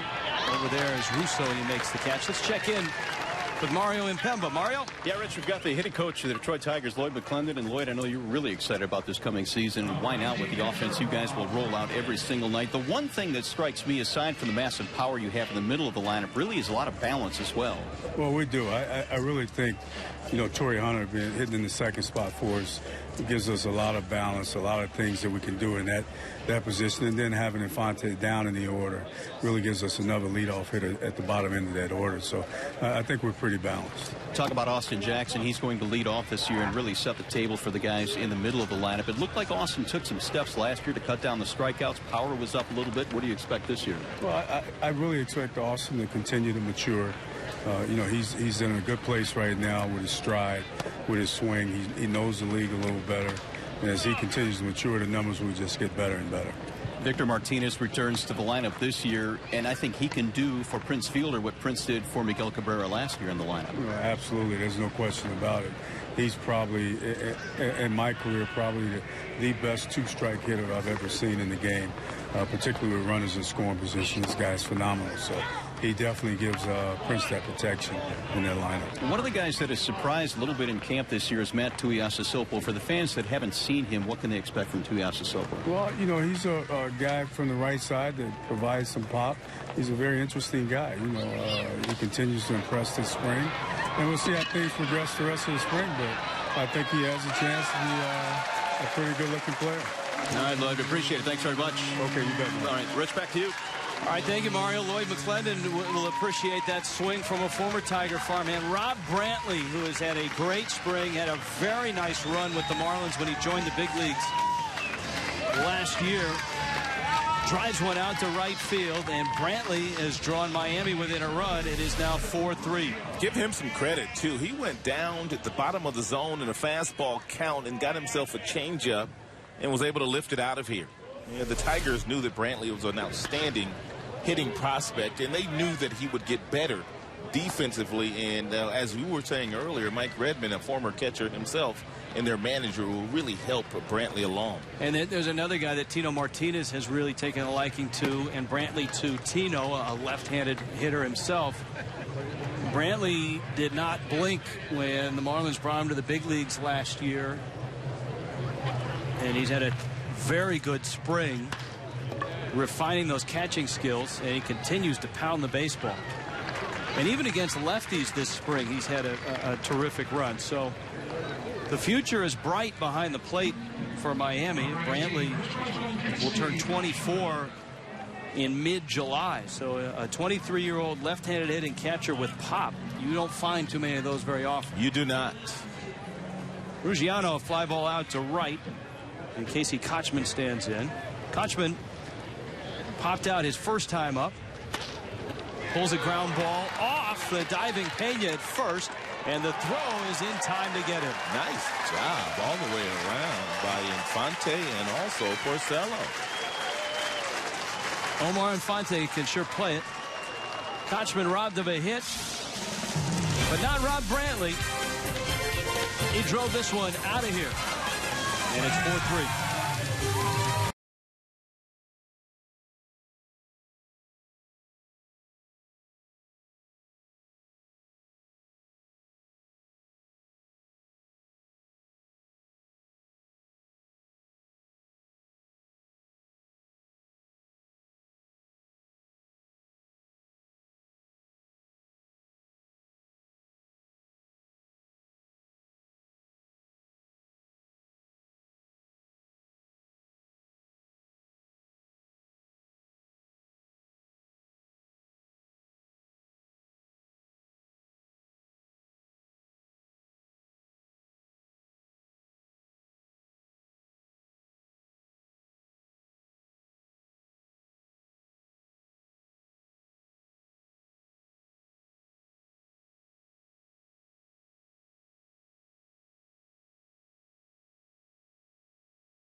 All you can eat, $22 in the Vista Reserve, $32 in the Legends, and that includes on opening night. Then you've got the Florida Superheroes in the weekly deals. Complimentary tickets for all active, retired military personnel, veterans, first responders, emergency responders, as well as their spouses and children. It's Miami Marlins baseball, second year of Marlins Park. Rob Brantley, a home run, third-round pick of the Tigers back in 2010 out of the University of California at Riverside. A Marlin now. He banged 3 homers last year, and he homers in the 4th, and it's on to the 5th. And here's Cabrera, who's having a Cabrera-like day. RBI double to right center and a line drive single to right center. And Cabrera sends this one out to right center. Ruggiano is there, and he avoids it. Giancarlo Stanton and makes the catch. So Cabrera is out. Tuyasa Sopo and Johnny Peralta are scheduled here. If you've just joined us, Rich Waltz with Fox Sports Florida, Rod Allen with Fox Sports Detroit, Mario and Pemba. Rod's partner is down in the Tiger dugout. Frank Fort is down in the Marlins dugout as we share this telecast. A chance to see the Marlins and the Tigers. And Tuyasa Sopo takes in 1 for 2 is Tuyasa Sopo, who had to make a big decision as a high schooler whether to sign to play baseball with the Seattle Mariners. A liner in the right, caught there by Stanton. A lot of pressure, everybody else in the family playing football, and you want to play baseball. That's right. He got to the big leagues with the Mariners, now trying to crack the Tigers' opening day roster.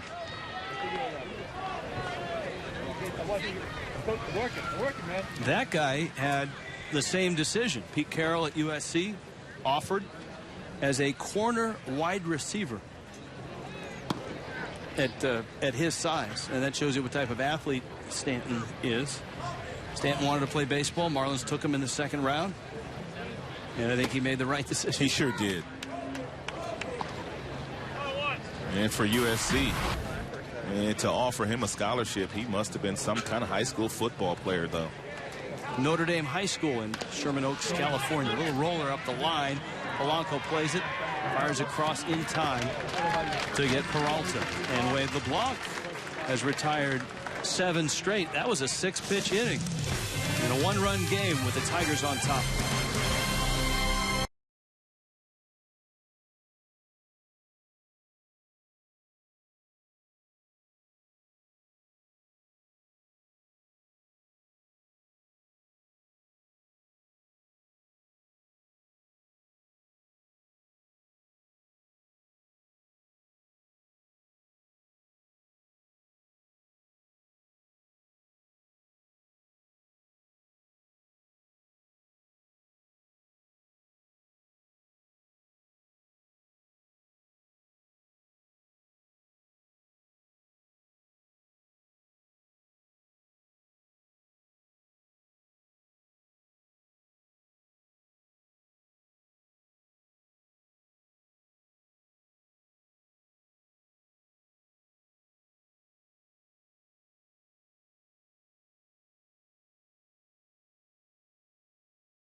Four-3 ball game. Tigers on top of the Marlins. It's the bottom of the 5th. Rick Porcello still out there for the Tigers. Wade LeBlanc is still out there for the Marlins. Porcello has thrown 61 pitches. And this is the time of year, Rod, where managers and pitching coaches want their starters. And you heard Jeff Jones earlier talk about it's more about pitch count. They want them in that 100 to 105 range, so that when they start in April, it's not a 5-inning start or a 6-inning start. They're able to at least get them deeper into games. And usually it's this particular start. It's the second to last start for most of your starters during the course of spring training. Well, you'll stretch them out to 100 pitches. And then depending on what your rotation looks like that last week or so, you'll kind of tinker with the innings and the pitches thrown to get guys in their proper slots to start the regular season.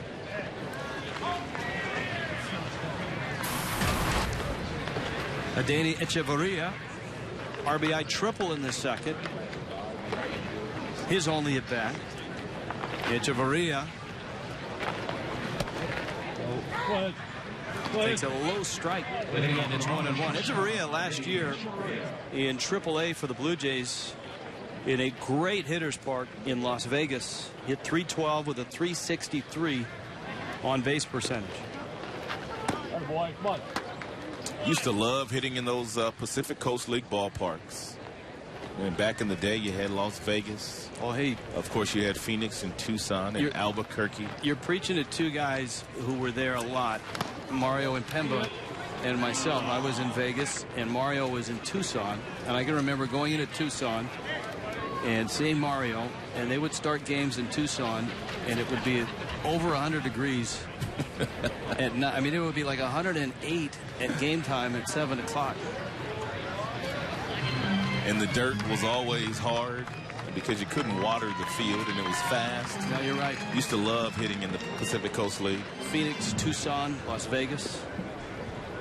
Mario, you remember those days fondly. Rich, I have a photo where we started the game 106 degrees on the scoreboard, so there's no question the days in Tucson are just a whole lot different than they are in the Midwest. No doubt about that. Kansas 2-2. Mario was the voice of the Toros. I was fortunate enough to work with one of the great radio announcers in the game, Ken Korak.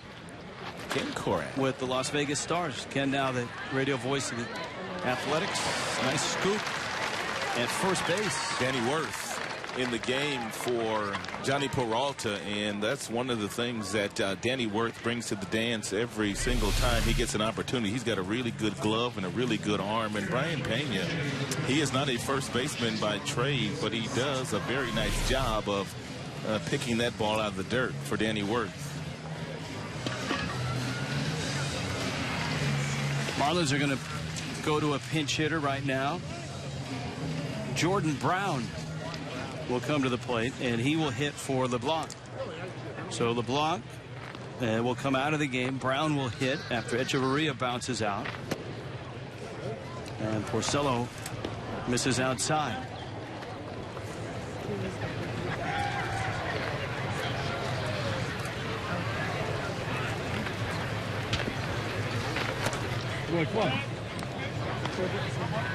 Chad Qualls in Miami's bullpen.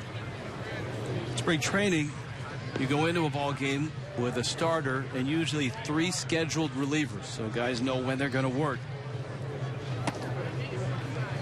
And Qualls is slated to go for Miami in this one. Especially when you get down to that last 10 days or so of spring training. Most of your starters are going 5, 6, sometimes 7 innings, depending on how many pitches they've thrown.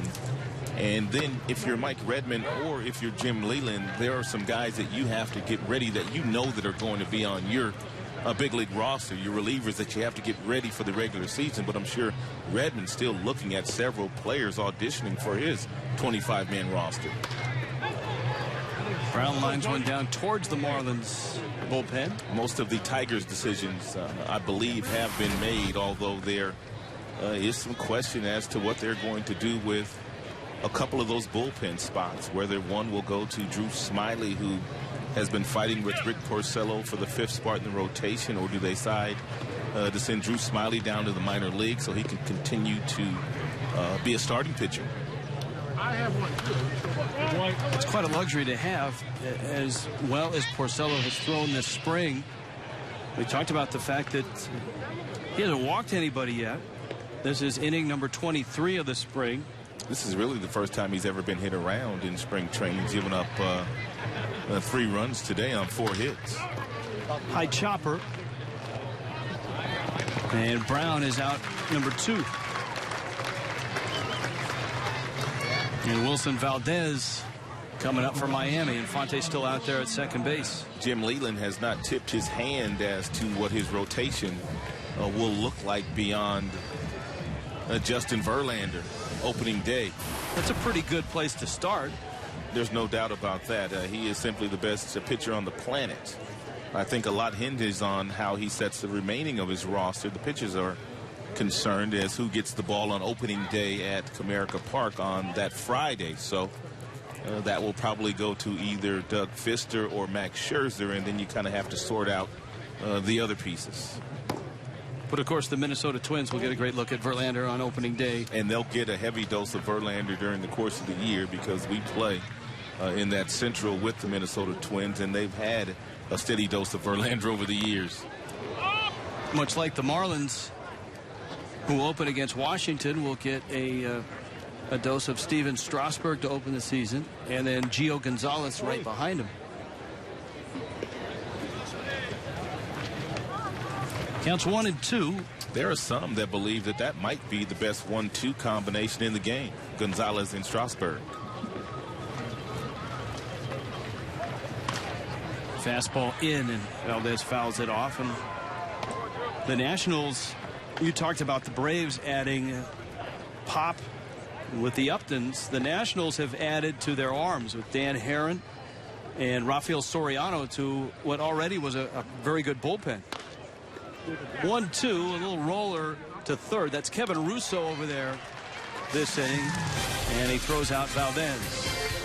5 in the books, 4-3 Tigers.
Thursday nights at Marlins Park. Senior free tickets. All fans 55 and older can receive a complimentary ticket to all Thursday home games in 2013. Now, valid identification must be shown at the Marlins Park ticket office at the designated window for the day of game only. Senior Thursdays at Marlins Park. 4-3 ball game, top of the sixth. And the Marlins pinch hit for Wade LeBlanc. That means Chad Qualls comes out. That would be Chad Qualls. He's had a good spring, obviously. He's been in 5 games, 5 innings. The opponent's batting average is 200 against the right-hander, the veteran right-hander. He's not a high strikeout guy, pitches to a lot of contact and throws quite a few ground balls.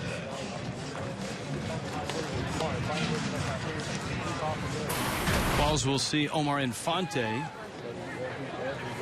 Alex Avila, and then Brian Pena. They are scheduled here in the 6th. And what has actually been an entertaining ball game. A lot of stuff going on. Both pitchers working on things. Both teams with some big hits. Infante takes a strike. Qualls has been in the big league since 2004. He's out of Southern California and went to the University of Nevada in Reno. Infante goes down and gets one to left. Coughlin going back at the track, and Chris reaches up and makes the catch. Well hit ball, out number 1. And up comes Alex Avila. Qualls last year with 3 different teams. The Phillies, the Yankees for 8 games, and then finished with the Pirates. Altogether, he was 1-1 with a 5.20 ERA. Avila RBI single and a walk in this ball game. Johnny Peralta's 2-run homer. Miguel Cabrera's RBI double started things for the Tigers in the first. Avila's hit with 2 outs in the third added the 4th run. Miami 2 in the second. RBI single by Justin Ruggiano. RBI triple by Danny Echevarria. And then Rob Brantley, former 3rd-round pick of the Tigers, homering to right in the 4th. And that's how we've arrived at 4-3 here in the 6th. Qualls a guy that has appeared in almost 600 games in the big leagues and has never started a game. Really? Our friends at baseballreference.com would not lie. Swing and a miss by Avila. He had a nice run at Arizona. Came up with Houston. With the Rays, the Padres. And as I noted last year, 3 different teams. And he strikes out Avila.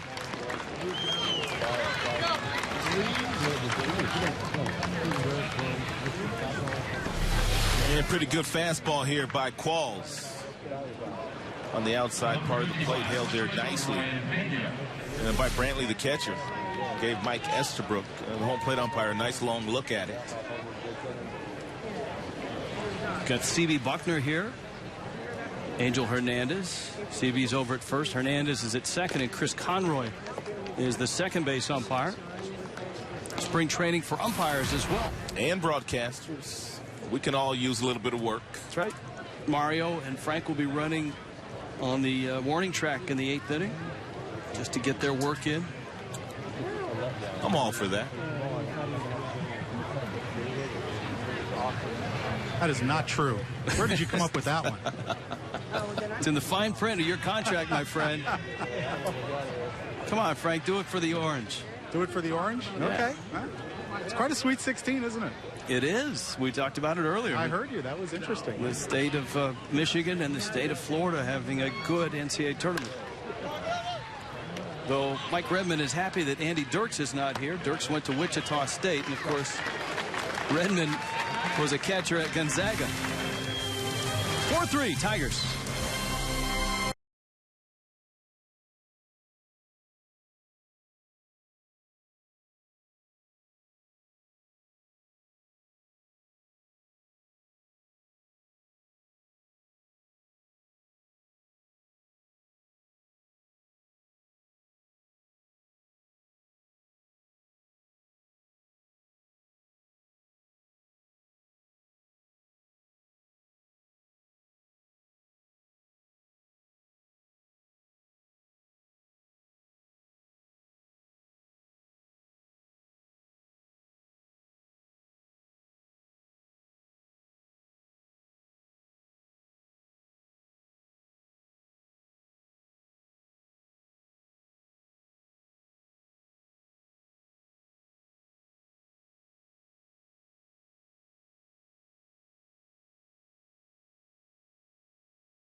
down by the Tigers bullpen here at Roger Dean Stadium, Jupiter, Florida.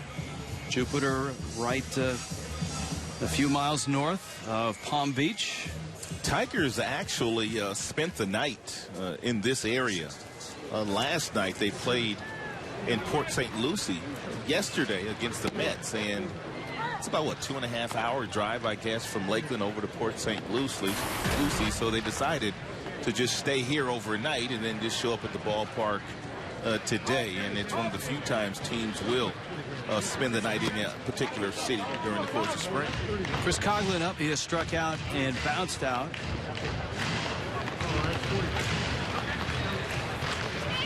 Rick Porcello into his 6th inning of work. Coughlin takes a fastball for a strike. And it's 1-2. There's actually talk of a couple of teams exploring this area for another spring training complex in the Palm Beach area. A couple of teams that are already currently down here, or a couple of teams coming back from Arizona to Florida? You know, that part of the story I did not run down that lead, but I believe there's 15 teams now here. Here's a 2-2 and 15 in Arizona. The word on the street was that there were a couple of teams exploring. Just like you said, most of the complexes in Arizona are complexes where 2 teams share the facility, like the Cardinals and the Marlins do here. 3-2 to Coughlin. That is outside corner. Coughlin didn't think so, but Porcello paints the outside corner, and he is retired 6 in a row. It's a 4-seam fastball there from Porcello. Fastball usually gets up to about 93, 94. There was no late life, no action of the ball darting down, which would indicate that was a sinker from Porcello. Just think, opening day, Fox Tracks will be back. Fox Tracks. And we'll be ready to know if that was a strike or a ball. Giancarlo Stanton is up there right now. He's bounced out and struck out. I think the plan for Stanton this year, and I think that Tino Martinez, the new hitting instructor, has said to him that he needs to be ready from his first at-bat and the second at-bat, because usually late in games, if the game's on the line, there's very few teams that are going to pitch to Stanton, because really there's no protection for him in the lineup. We were talking about it at the top of the telecast. Polanco might end up hitting behind him. Polanco will drive in some runs. If there's runners in scoring position, he'll get a base hit and drive in some runs. He's not going to strike out. But of course, he's not going to hit for power either. But at this point in time, Mike Redmond really has no other options of anybody to hit behind Stanton. We touched upon some of the Tiger sluggers and how selective they are. And so this is a year where Stanton is really going to have to be that way as well. And he pops that one into right field. Stephen Moya comes on and makes a sliding catch for the Tigers. Nicely done by the big right fielder. Tigers are really high on Moya. He's a big kid, about 6'7", about 230 pounds, but he moves very well. And that is one of the thing the Tigers have a lot of. They got a lot of really good young talent as far as outfielders are concerned in the minor leagues. Daniel Fields. Here's Polanco now. Polanco's doubled. Nick Castellanos. Mentioned Moya. Sharp ground ball. Russo at third.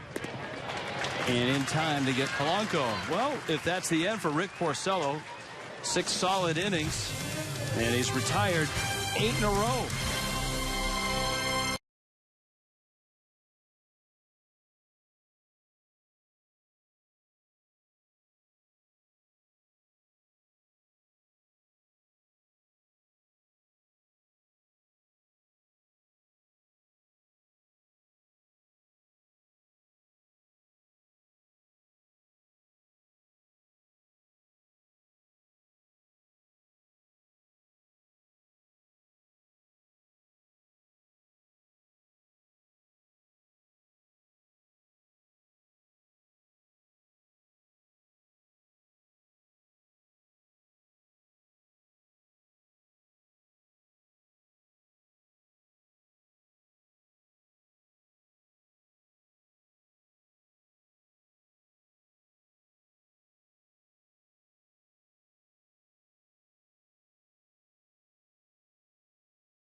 Jim Leland watching, what is this, his 50th spring training, 50 years in professional baseball. 4-3. Tiger lead right now. And a fine job by Rick Porcello.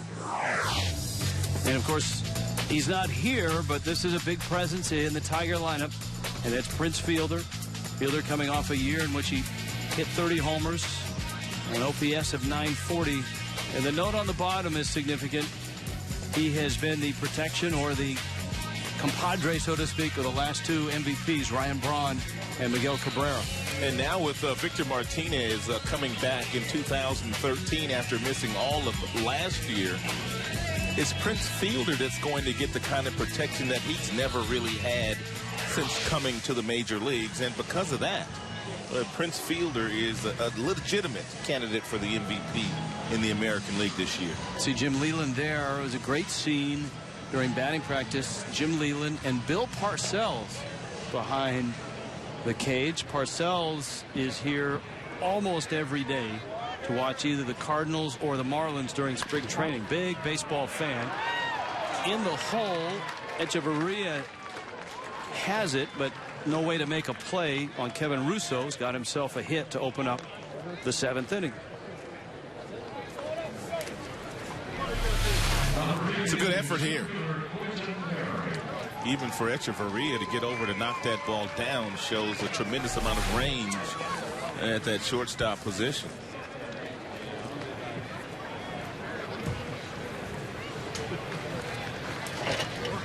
Quentin Berry, the hitter now for the Tigers. This is in the leadoff spot, and Berry went after it.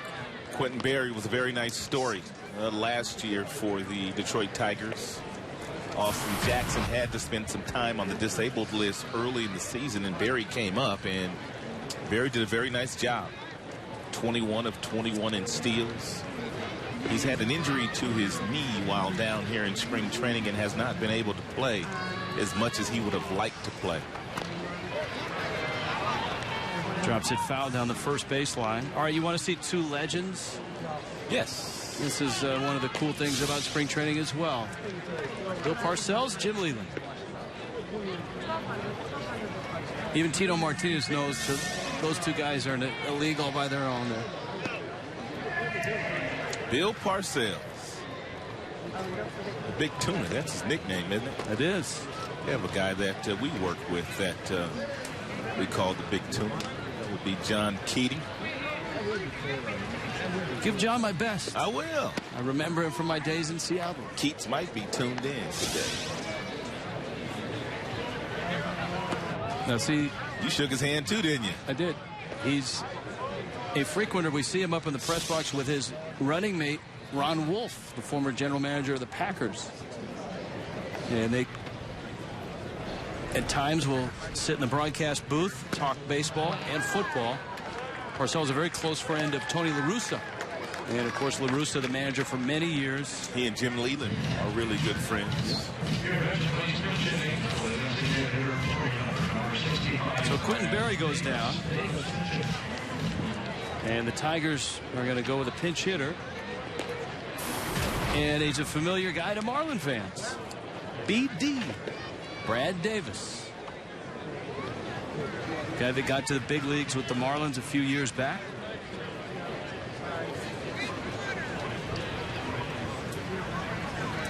That leadoff spot today for the Tigers has not been a good one. Jackson struck out 3 times before departing, and Quentin Berry has struck out in his only plate appearance this afternoon. 2010 was the year that Davis got to the big leagues with the Marlins.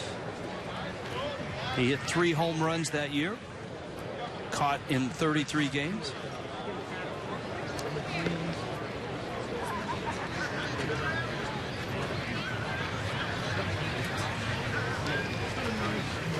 Liner, and Davis smacks it into right center field. That's going to send Russo all the way to third. And the Tigers have runners at the corners with 1 out.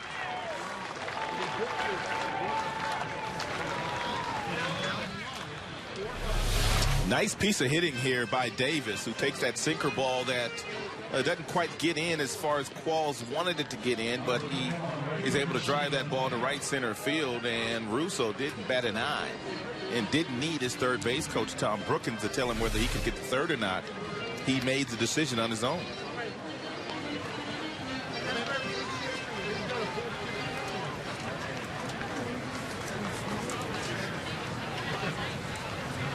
Well, this is Moya, who is hitting in Cabrera's spot.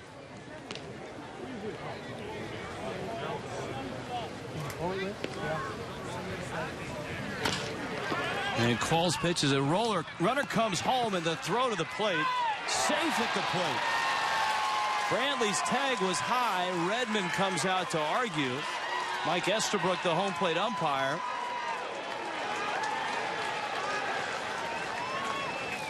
Well, here you have a situation where you have so many managers and so many catchers that just don't really want the contact at home plate. I'm not sure Russo would have tried to run him over or not, but you could see that Brantley was giving way too much room on that third base side of the plate to Russo, and Russo able to get that right foot in there and get back up before the tag is applied. It's a good call by Mike Estabrook, but should have been an out.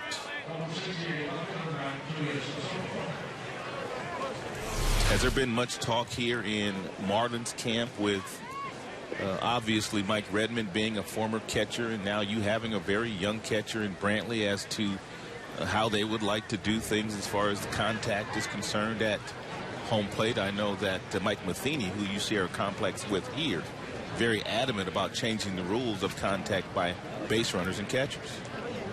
Well, it's something certainly with Brantley and Redmond that watch that ground ball.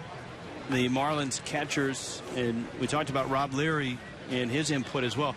There are specific drills that the Marlin catchers do with tackling dummies and such for contact at the plate.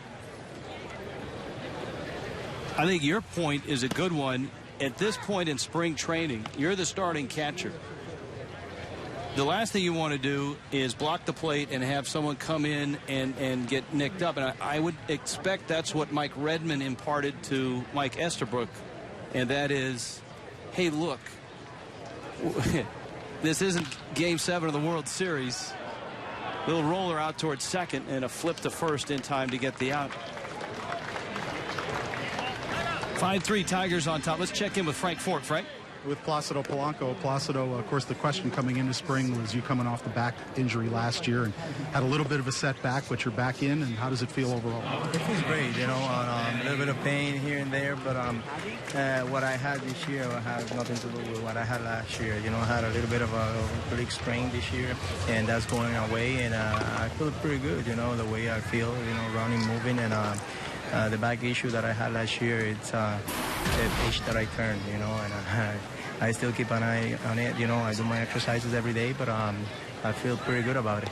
Mike Redmond talked today about putting you in the fourth spot and seeing how you do there hitting behind Stanton because they're looking for a number 4 hitter. You fairly comfortable with that spot? You're going to get some RBI opportunities, and you're a guy who almost never strikes out. Well, no, I'm going to tell you what, you know, just because I'm hitting fourth, I'm not going to change my approach. You know, I'm the kind of guy that stays inside the ball, you know, tries to pull the ball in play and make something happen. And if he puts me there, it's because he thinks we have a better chance like that, you know. So we're here all together with the same purpose, and I'd be more than happy to do whatever he asks me. Thanks for sticking around. We appreciate it. Thank you. Placido Polanco, veteran guy, lives in South Florida, has for quite some time, and gets to stay in his own bed all the time now this season. He doesn't live very far from the new Marlins Park, guys. Yeah, Miami-Dade Community College, and as we've talked about, a Tiger as well. One of the keys things that Polanco said there was the fact that he's not going to change his approach. Even though he's batting fourth behind Stanton, still going to do all the things that has allowed him to have such a really good big league career, and that's using the big part of the ballpark, not striking out, and really just continuing innings for the Marlins, not making outs behind Stanton. 1-2 pitch. Danny Worth with a count at 2-2. A run across. Tigers have stretched their lead to 5-3. Chad Qualls in his second inning of relief. Wade LeBlanc went 5 innings, 4 runs, 7 hits, and threw 86 pitches. Rick Porcello has put 6 innings in the books for the Tigers. And Qualls up and in with a fastball. It's 3-2. And just to finish up on Polanco, Jim Leland has said on many, many occasions that Polanco is probably the favorite player that he's ever managed. That's saying a lot with all the players that Leland has managed.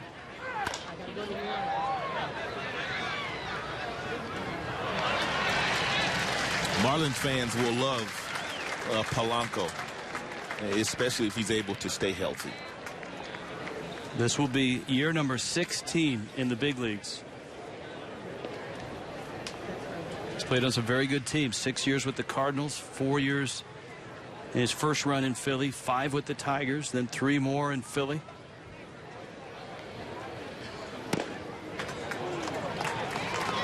Worth takes outside, and he walks. So Qualls, who didn't get that out at the plate, which saw the inning get longer, now has to face Santiago with the bases loaded and 2 outs.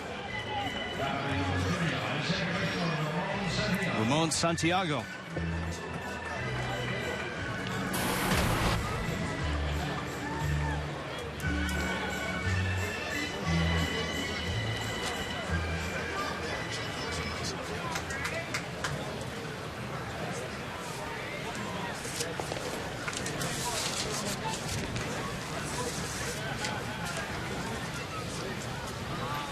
Bases filled with Tigers. And Santiago takes a strike. Tigers return home, their spring training home, for matchups with Atlanta and the Phillies in the next 2 days. And that will bring in another run. Santiago hit by a pitch.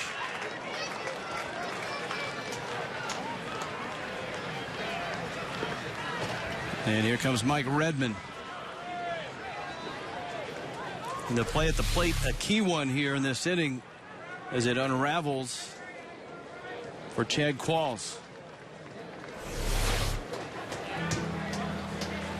So Qualls heads out, and we'll step aside. 6-3 now. Tigers on top.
That is A.J. Ramos.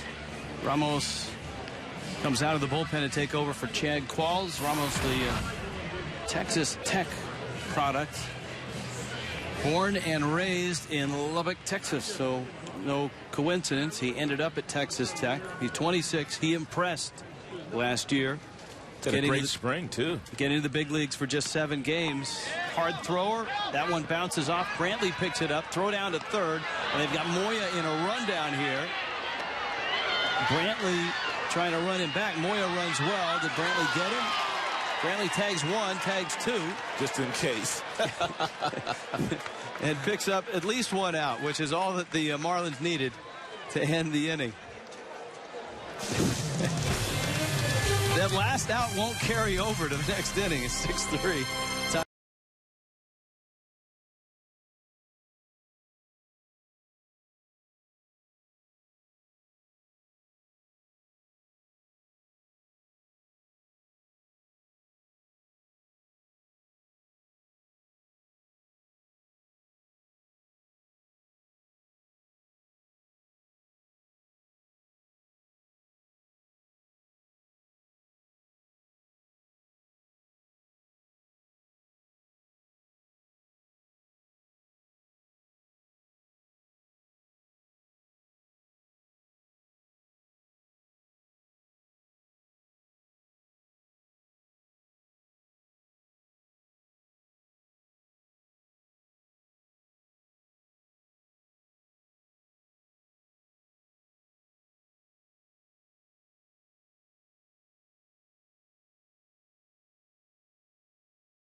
Six-3, Tigers on top of the Marlins. Rich Waltz along with Rod Allen. Let's do a little game summary. You take the Tigers. Tigers got on the board early in the game. It was a bloop double down the right field line that Stanton couldn't get to, and Torrey Hunter was able to score on that play. And later in that same inning, Johnny Peralta hits a two-run shot into right center field, and they jumped all over Wade LeBlanc.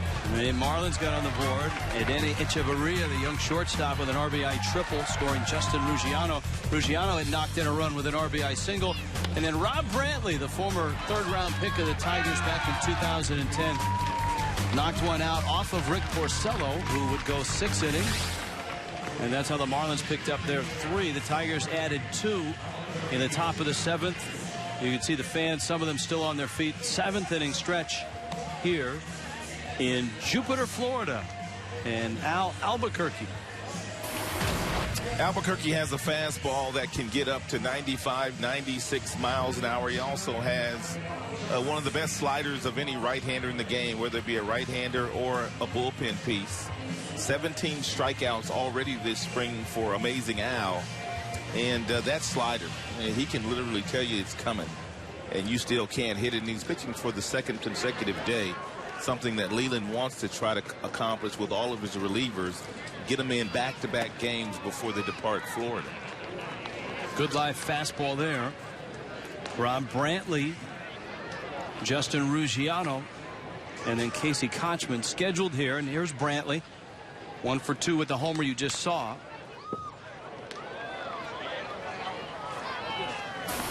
And quickly it's 0-2. That his first home run of the spring.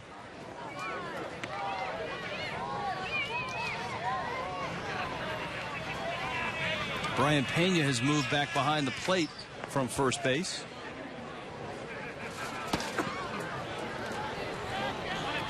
Getting the start at first for the Tigers.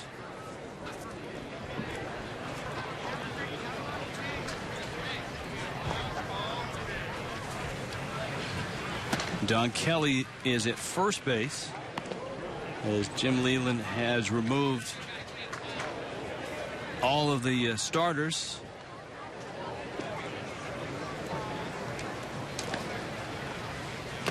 Albuquerque, was that slider that misses in the dirt. And they count full 3-2. Albuquerque only pitched in 18 games last year. He had some elbow surgery early in the season, and it prevented him from game action until September, but he found himself on the postseason roster trying to help this Tigers win their first world championship since 1984. Brantley goes after the breaking ball. Pena digs it out and flips it down to Kelly. He's tough to hit, and certainly tough for the seamstress to fit Albuquerque on. He's got one of those names that go from the armpit to the other armpit. One of those wraparound names. A lot of letters are surrounding that number 62. With a 12, I think the Major League record is Jared Saltalamacchia. Is it 14? Could be. Ruggiano takes up. Albuquerque last year threw about 57% slider. That would mean, of course, less than 50% as far as the fastballs are concerned. And the one thing they're trying to get him to do is to throw more fastballs because it's an electric pitch for him. I mean, it's 96 to 98. And they'd like to see him get ahead with some fastballs and then go to the slider to get your strikeouts versus some of the times where he goes exclusively with his slider.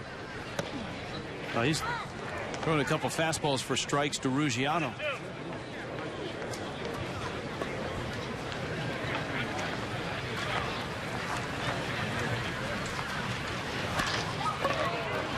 Ruggiano lifts that one to right field. Hits it pretty well. Moya's back and in the sun makes the catch. All right.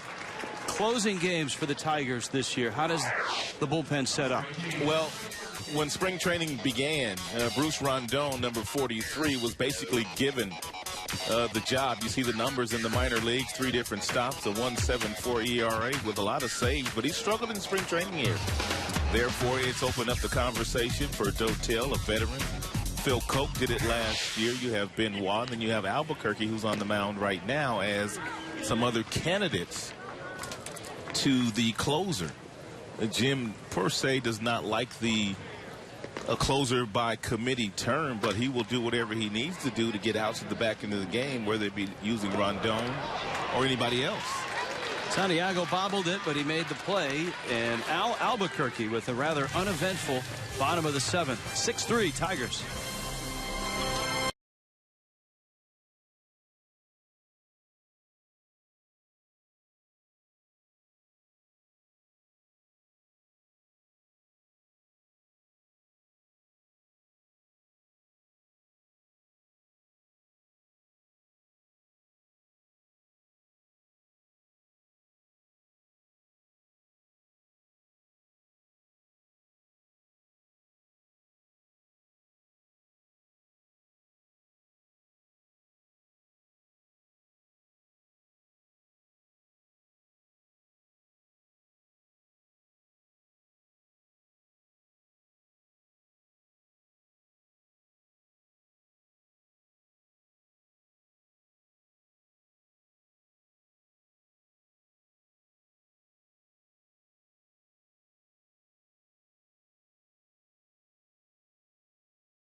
Park.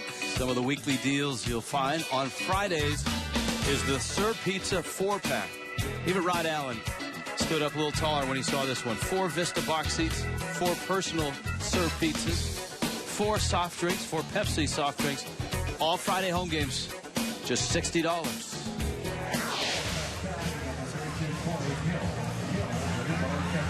Multitasking at the ballpark, a little tweeting, a little texting. And a 6-3 lead for the defending American League champ Detroit Tigers over the Miami Marlins.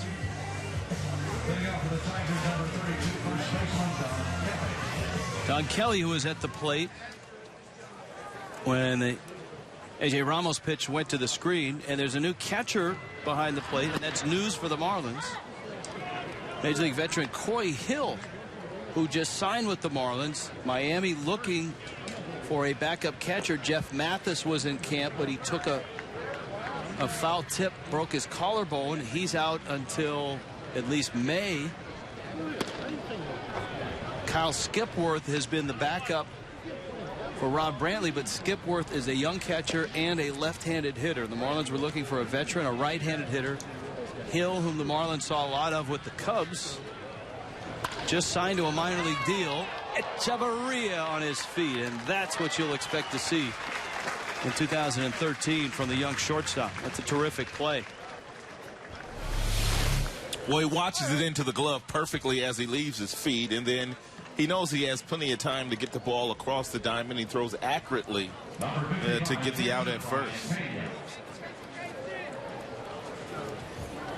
So the Marlins with Coy Hill in there, and certainly in the next few days we'll be looking to see if there are any other veteran catchers that hit the waiver wire. Just as a stopgap until Mathis, a very good defensive catcher, is back.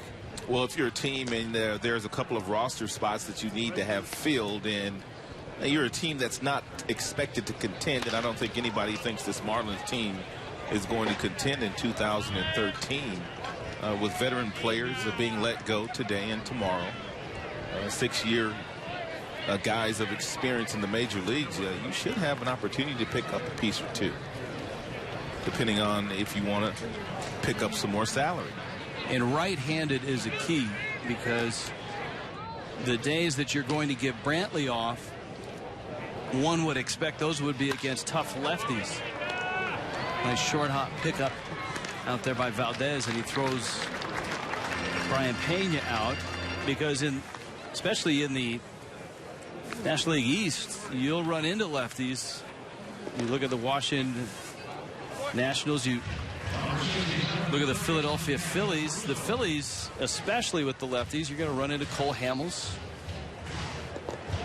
And those are the type of games you would expect that a young catcher like Rob Brantley would get off, and the last thing you want to do is put another young left-handed hitter in there against a tough lefty. That's one advantage the Tigers have over most. They've got tremendous balance with their batting order. Jim Lely could go righty, lefty, righty, lefty, righty, lefty, up and down with a switch hitter sprinkled in there between Peralta and also Prince Fielder. That would be Victor Martinez. But tremendous balance with that batting order, which makes it tough for most managers, opposing managers, to match up from a bullpen standpoint against Tigers hitters. Kevin Russo, his 4th at bat. He's 1 for 3 here in the 8th with 2 outs. And Ramos showing what he showed last year. A guy that's fearless, who throws hard, has a good bite on the slider.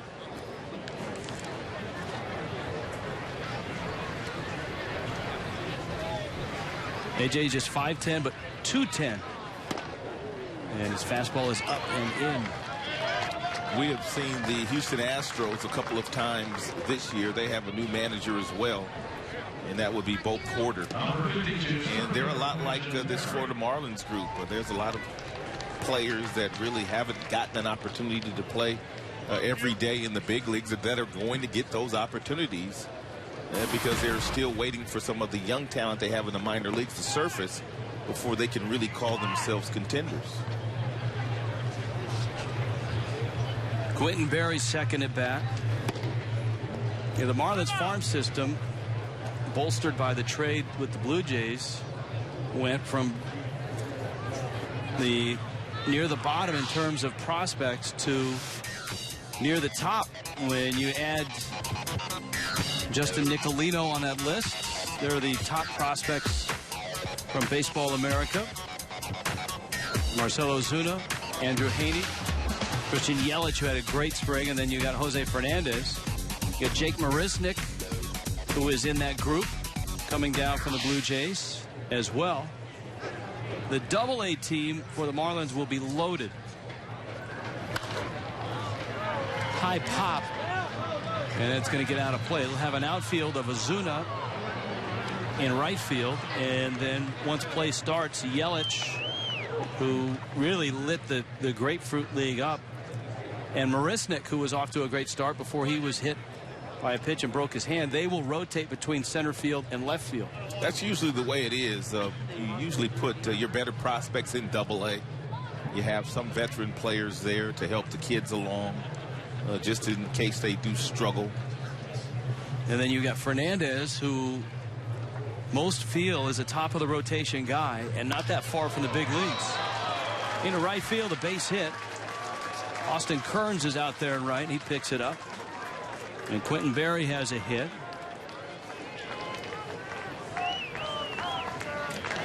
Brad Davis comes to the plate. Davis, former Marlin catcher, long time in the Marlins organization. Tigers acquired him late last year. He finished the year in Triple-A.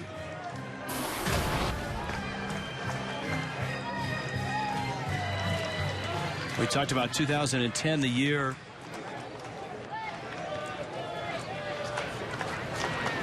he got to the big leagues in his 3 home runs. Ramos with a sharp breaking ball.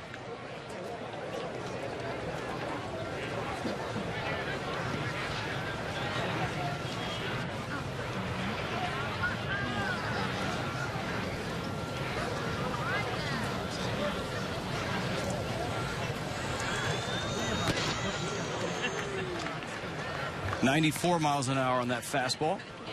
He threw that one right by Davis.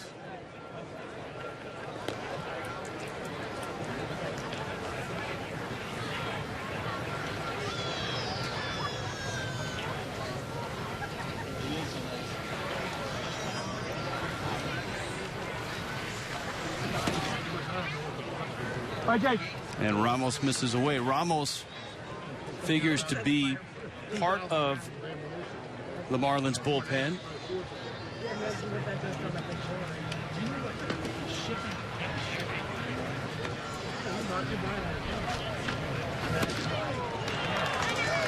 Another 90-plus mile an hour fastball, and that finishes Davis. That finishes the top of the 8th. 6-3 Tigers.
Tigers on top 6-3 over the Miami Marlins. Let's check into the Tigers dugout. Mario Impemba. Mario? Still here? Yeah, Rich, I'm still here. Yeah, I'm getting some rays. You know, Jim Leland the other day said, you look like you live in a milk bottle, so I got to get some rays here and bronze up a little bit. But you guys were talking about Kristen Yelich last half inning. The Tigers have an outstanding prospect as well, and Nick Castellanos. Castellanos was sent down to the minor leagues. He'll start the year in AAA. Castellanos, the one thing he still has to learn is how to play defensively in the outfield. He was an infielder. And I talked to Al Kaline the other day, who, of course, was a multi-Gold Glove winner, a Hall of Famer in Tigers camp. And Al said the one thing Castellanos has to learn, he's got to separate his offense from his defense. He has to learn to concentrate a little bit more in the outfield. And once he gets over that hurdle, he'll be in the big leagues. Because, Rod, as you know, his bat can certainly play at the major league level. It's just a matter of getting him over the hump to that defensive end of things. And we'll see him in the big leagues probably at some point this year. It's funny you were bringing that up, because I was having a conversation with Castellanos in spring training, and I was asking him what was the most difficult part for him making that adjustment from infield to outfield. And he said not taking the bad at-bats to the outfield. He says when you're in the infield, because there's bunt plays and you have to pay a lot more attention, in the outfield, if you have a bad at-bat, you tend to take that out to the outfield with you. and the next thing you know, there's a ball hit to you. You're not quite ready for it. And that's exactly what Al Kaline said. He said the one thing I had when I played was extreme focus, and I was able to take a bat at bat, push it to the side, and go play some defense. And that's a lot of things that young hitters have to learn because they're so much concentrating on their offense, and I've got to get that next base hit. They forget about the defensive end of the game, and that's something that Nick obviously will master, and hopefully he'll be in the big league soon. You know, one of the things that Castellanos has been able to take advantage of, and that's bending the ear of Torrey Hunter and also Austin Jackson, along with the Hall of Famer, Al Kaline. Greg Dobbs getting the at-bat. Dobbs, who was so valuable last year, actually the last 2 years, as a left-handed pitch hitter, found himself in the lineup an awful lot last year. Ended up with 319 at-bats. One of the best pinch hitters in the game, and has had a very solid spring. And the chopper is handled there with Brian Villarreal on the mound, taking over for Al Albuquerque. And Villarreal has a tremendous fastball. It's about 97 to 99 miles an hour. You can see that he has 12 strikeouts in the 10 innings he has pitched down here this spring with only 3 walks. In those numbers, a 1.80 ERA with an opponent's batting average of under 200, or same kind of numbers that he posted during the regular season. This guy is a closer in the making with the stuff that he has. Legitimate arm. Marlins getting a look at Wilson Valdez. Speaking of closers, Steve Cishek, Miami's closer, a member of Team USA in the World Baseball Classic, is up. Villarreal with a live 94-mile-an-hour fastball. And the one thing that can separate Villarreal from a lot of relievers, because that fastball is in the upper 90s, if he ever gets to a point of where he is throwing that slider consistently and not missing over the heart of the plate, his numbers will get even better. He's not a big guy either. Barely 6 feet. About 180 pounds, 185 pounds. And where he gets that velocity from, who knows? Valdez off the end of the bat rolls it out to second. Santiago. 3 ground ball outs. Nice work for Brian Villarreal here. 6-3 Tigers.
Roger Dean Stadium, Jupiter, Florida, Grapefruit League.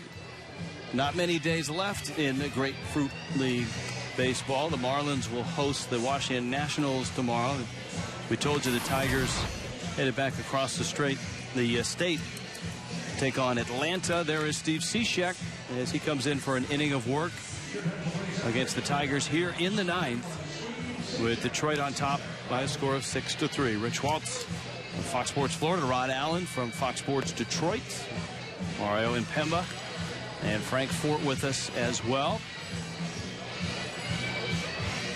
Cishek, who last year, in the midst of the Heath Bell experience, so to speak, ended up with the closer's job and did quite well with it. Steve was 14 of 15 once he got the closer's job. And an ERA at 2.69. Walked just 19 hitters in 68 appearances. And for a guy with a little funky delivery and low 90s fastball, he can be difficult to pick up. His job's going to be very, very important this year, because when the Marlins do find themselves in a situation where they are leading a game late and there is a save chance, he's going to have to execute those.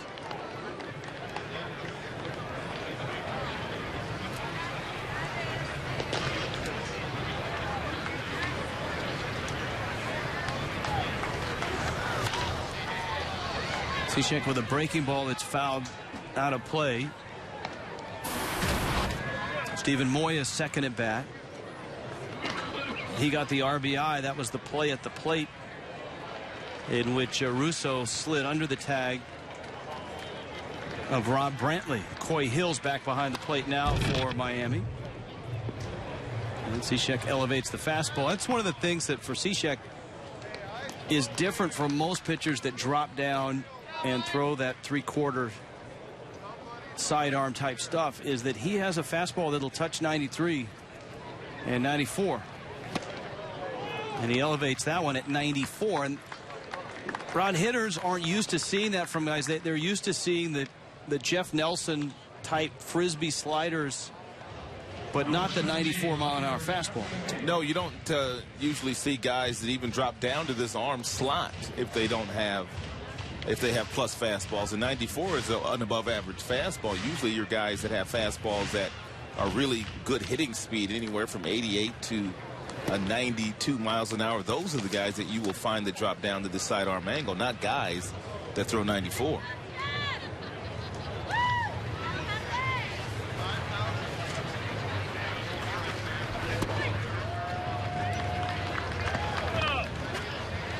Jeff McVaney getting just his third spring training at bat.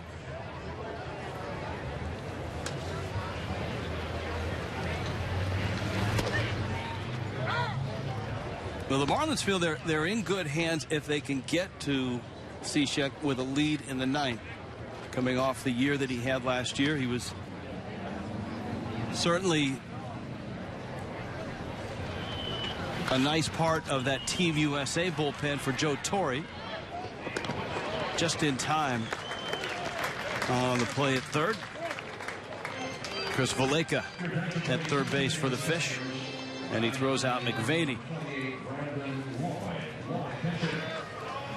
Brandon Loy will get an at bat here for the Tigers.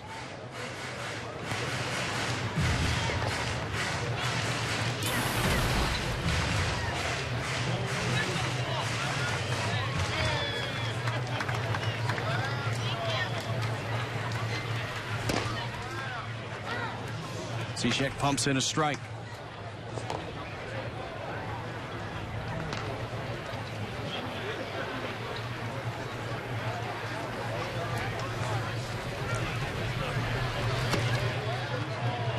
Loy wearing one of the new batting helmets that you'll see in Major League Baseball this year.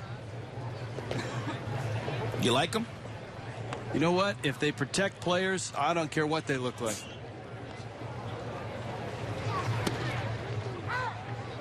Lloyd bailing a little bit on that slider there with that front side.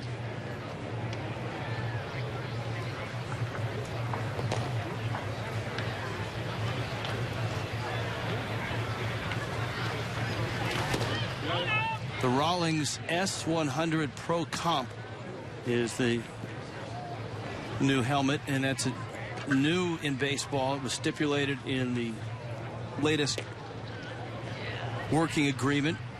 It will withstand 100-mile-an-hour fastballs. They've been in the minor leagues the last 3 years. Swing and a miss by Loy. Steve Cishek, nice work there.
Tigers up 6-3 over the Marlins, bottom of the ninth. Why are we showing the Marlins bullpen at this point? That's because tomorrow on Fox Sports Florida, the Marlins and the Washington Nationals will play, and our Frank Fort will be out in the bullpen.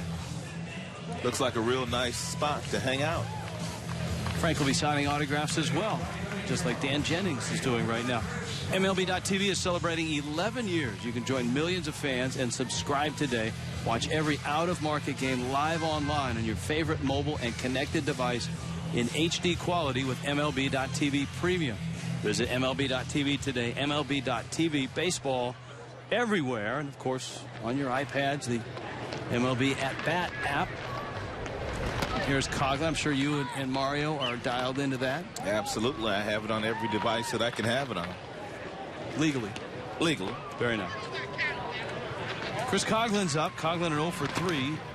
And Luke Pekonen will finish up for the Tigers. Pekonen has a 4.26 ERA in 9 games so far this spring. Pekonen with a good fastball, anywhere from 94 to 97. Also that split finger pitch he loves to throw. Coughlin hammers one. And let's hope everyone's all right. That lady out there narrowly avoiding extreme danger. And I'm glad that she's all right. For sure.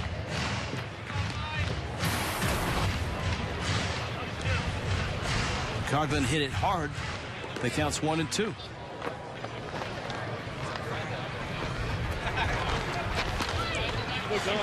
Fastball foul back out of play. Coughlin, Austin Kearns, and then Chris Valleca are scheduled here in the ninth. 6-3, Tigers on top. I guess if you're going to recap this ball game, you have to first start with the starting pitchers. Rick Porcello and his 6 innings, 3 runs. He still hasn't walked anyone this spring, so for the Tigers, that's got to be a plus. Did a nice job. A couple of fastballs that he left over the heart of the plate after he had gotten ahead of a couple of these Marlin hitters. There's Coughlin again, a liner down the line. Chris around first, headed towards second. And with a dive, Coughlin's in there. And he continues a very solid spring. It's great to see Coughlin swinging the bat, finally healthy, both legs healthy. He took a pitch earlier in the count and hit the ball the right field line, and that time he goes down to get that split finger pitch and has to get himself really hustling out of that batter's box to get 2. That's where doubles are made, right out of that batter's box. Yeah, just to finish up on Porcello and the fastballs that he left up kind of cost him a couple of runs. Wade LeBlanc, he got off to a slow start because he wasn't pitching inside, but later on he made some adjustments, started pitching inside. That opened up the outside corner for him, and he went on to pitch okay today. Austin Kearns has not had a good spring. And in his final week of spring training, with all the decisions to be made, Kearns last year filled the role of a right-handed bat off the bench and was very good as a pinch hitter last year. The question is, does the struggles this spring, does that cost him this year? It could very well, but one thing that managers, they do go by, especially with veteran players, they go by track record. Kearns dumps that one into center field. That's a base hit. Coughlin got a late start, and he arrives at third base. So Austin Kearns, who'd been in the ball game, singles to left. I don't think managers put as much stock into whether a veteran player is having a good spring or a bad spring as they do at really weighing whether a younger guy is having a great spring or if this is more of a sign of what's going to happen in the big leagues. The history of baseball is littered with guys who were awful in the spring and ended up not only having big years but capturing awards, so to speak. And the flip side is true too. Yes. Guys that had great springs, and then when the bell rings, suddenly everything turns the other direction. Chris Valleca, who has made a nice case for a spot on the roster as a infielder. His best position probably a second baseman. Can play third. Can play a little bit of short. Valleca fouls it back. He and Nick Green battling for that utility role. Wilson Valdez has joined that battle, just acquired. If you're Poconin in this situation, you have to believe that the runner on third base is going to score, but you'd like to get a double play ball here. You'd like to work at the bottom of the zone to see if you could get Valleca to hit something on the ground, knowing you're going to give up that run, but you get 2 outs.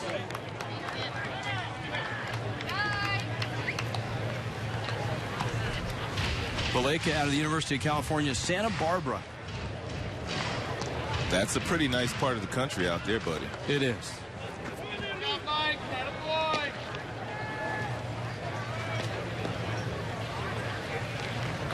Got to the big leagues with the Cincinnati Reds. Was in Louisville last year.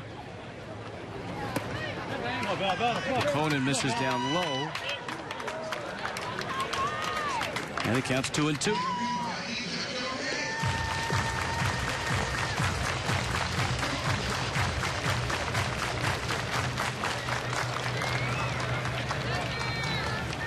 Jim Leland getting ready for another bus ride.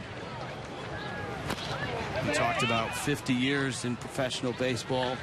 And for Leland, the bus ride started in the minor leagues. He was never a major league player. Was a minor league catcher and at times pitched as well. And of course, has made his career as a manager, 22 years in the big leagues.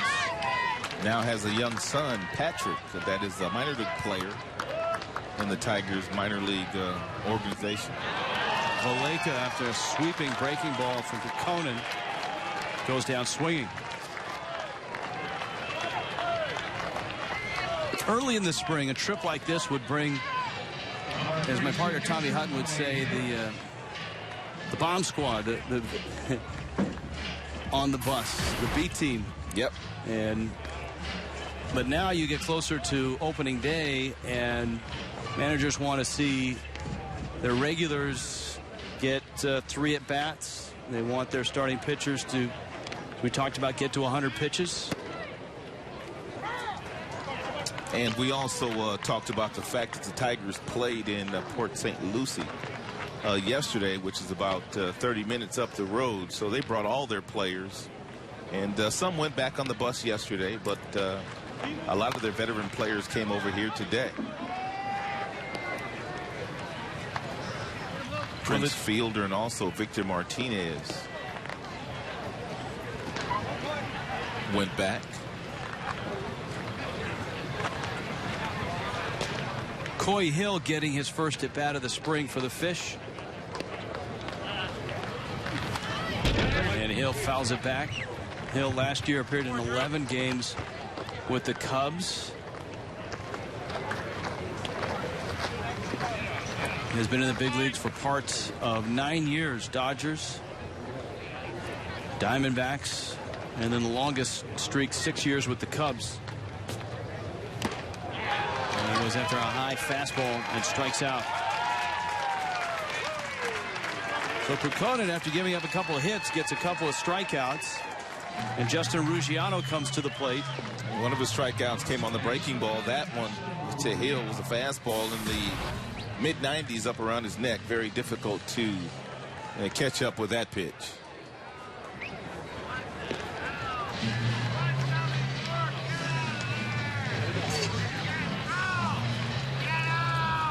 So Ruggiano, who was 1 for 3, an RBI single. He lined out to right his last time up.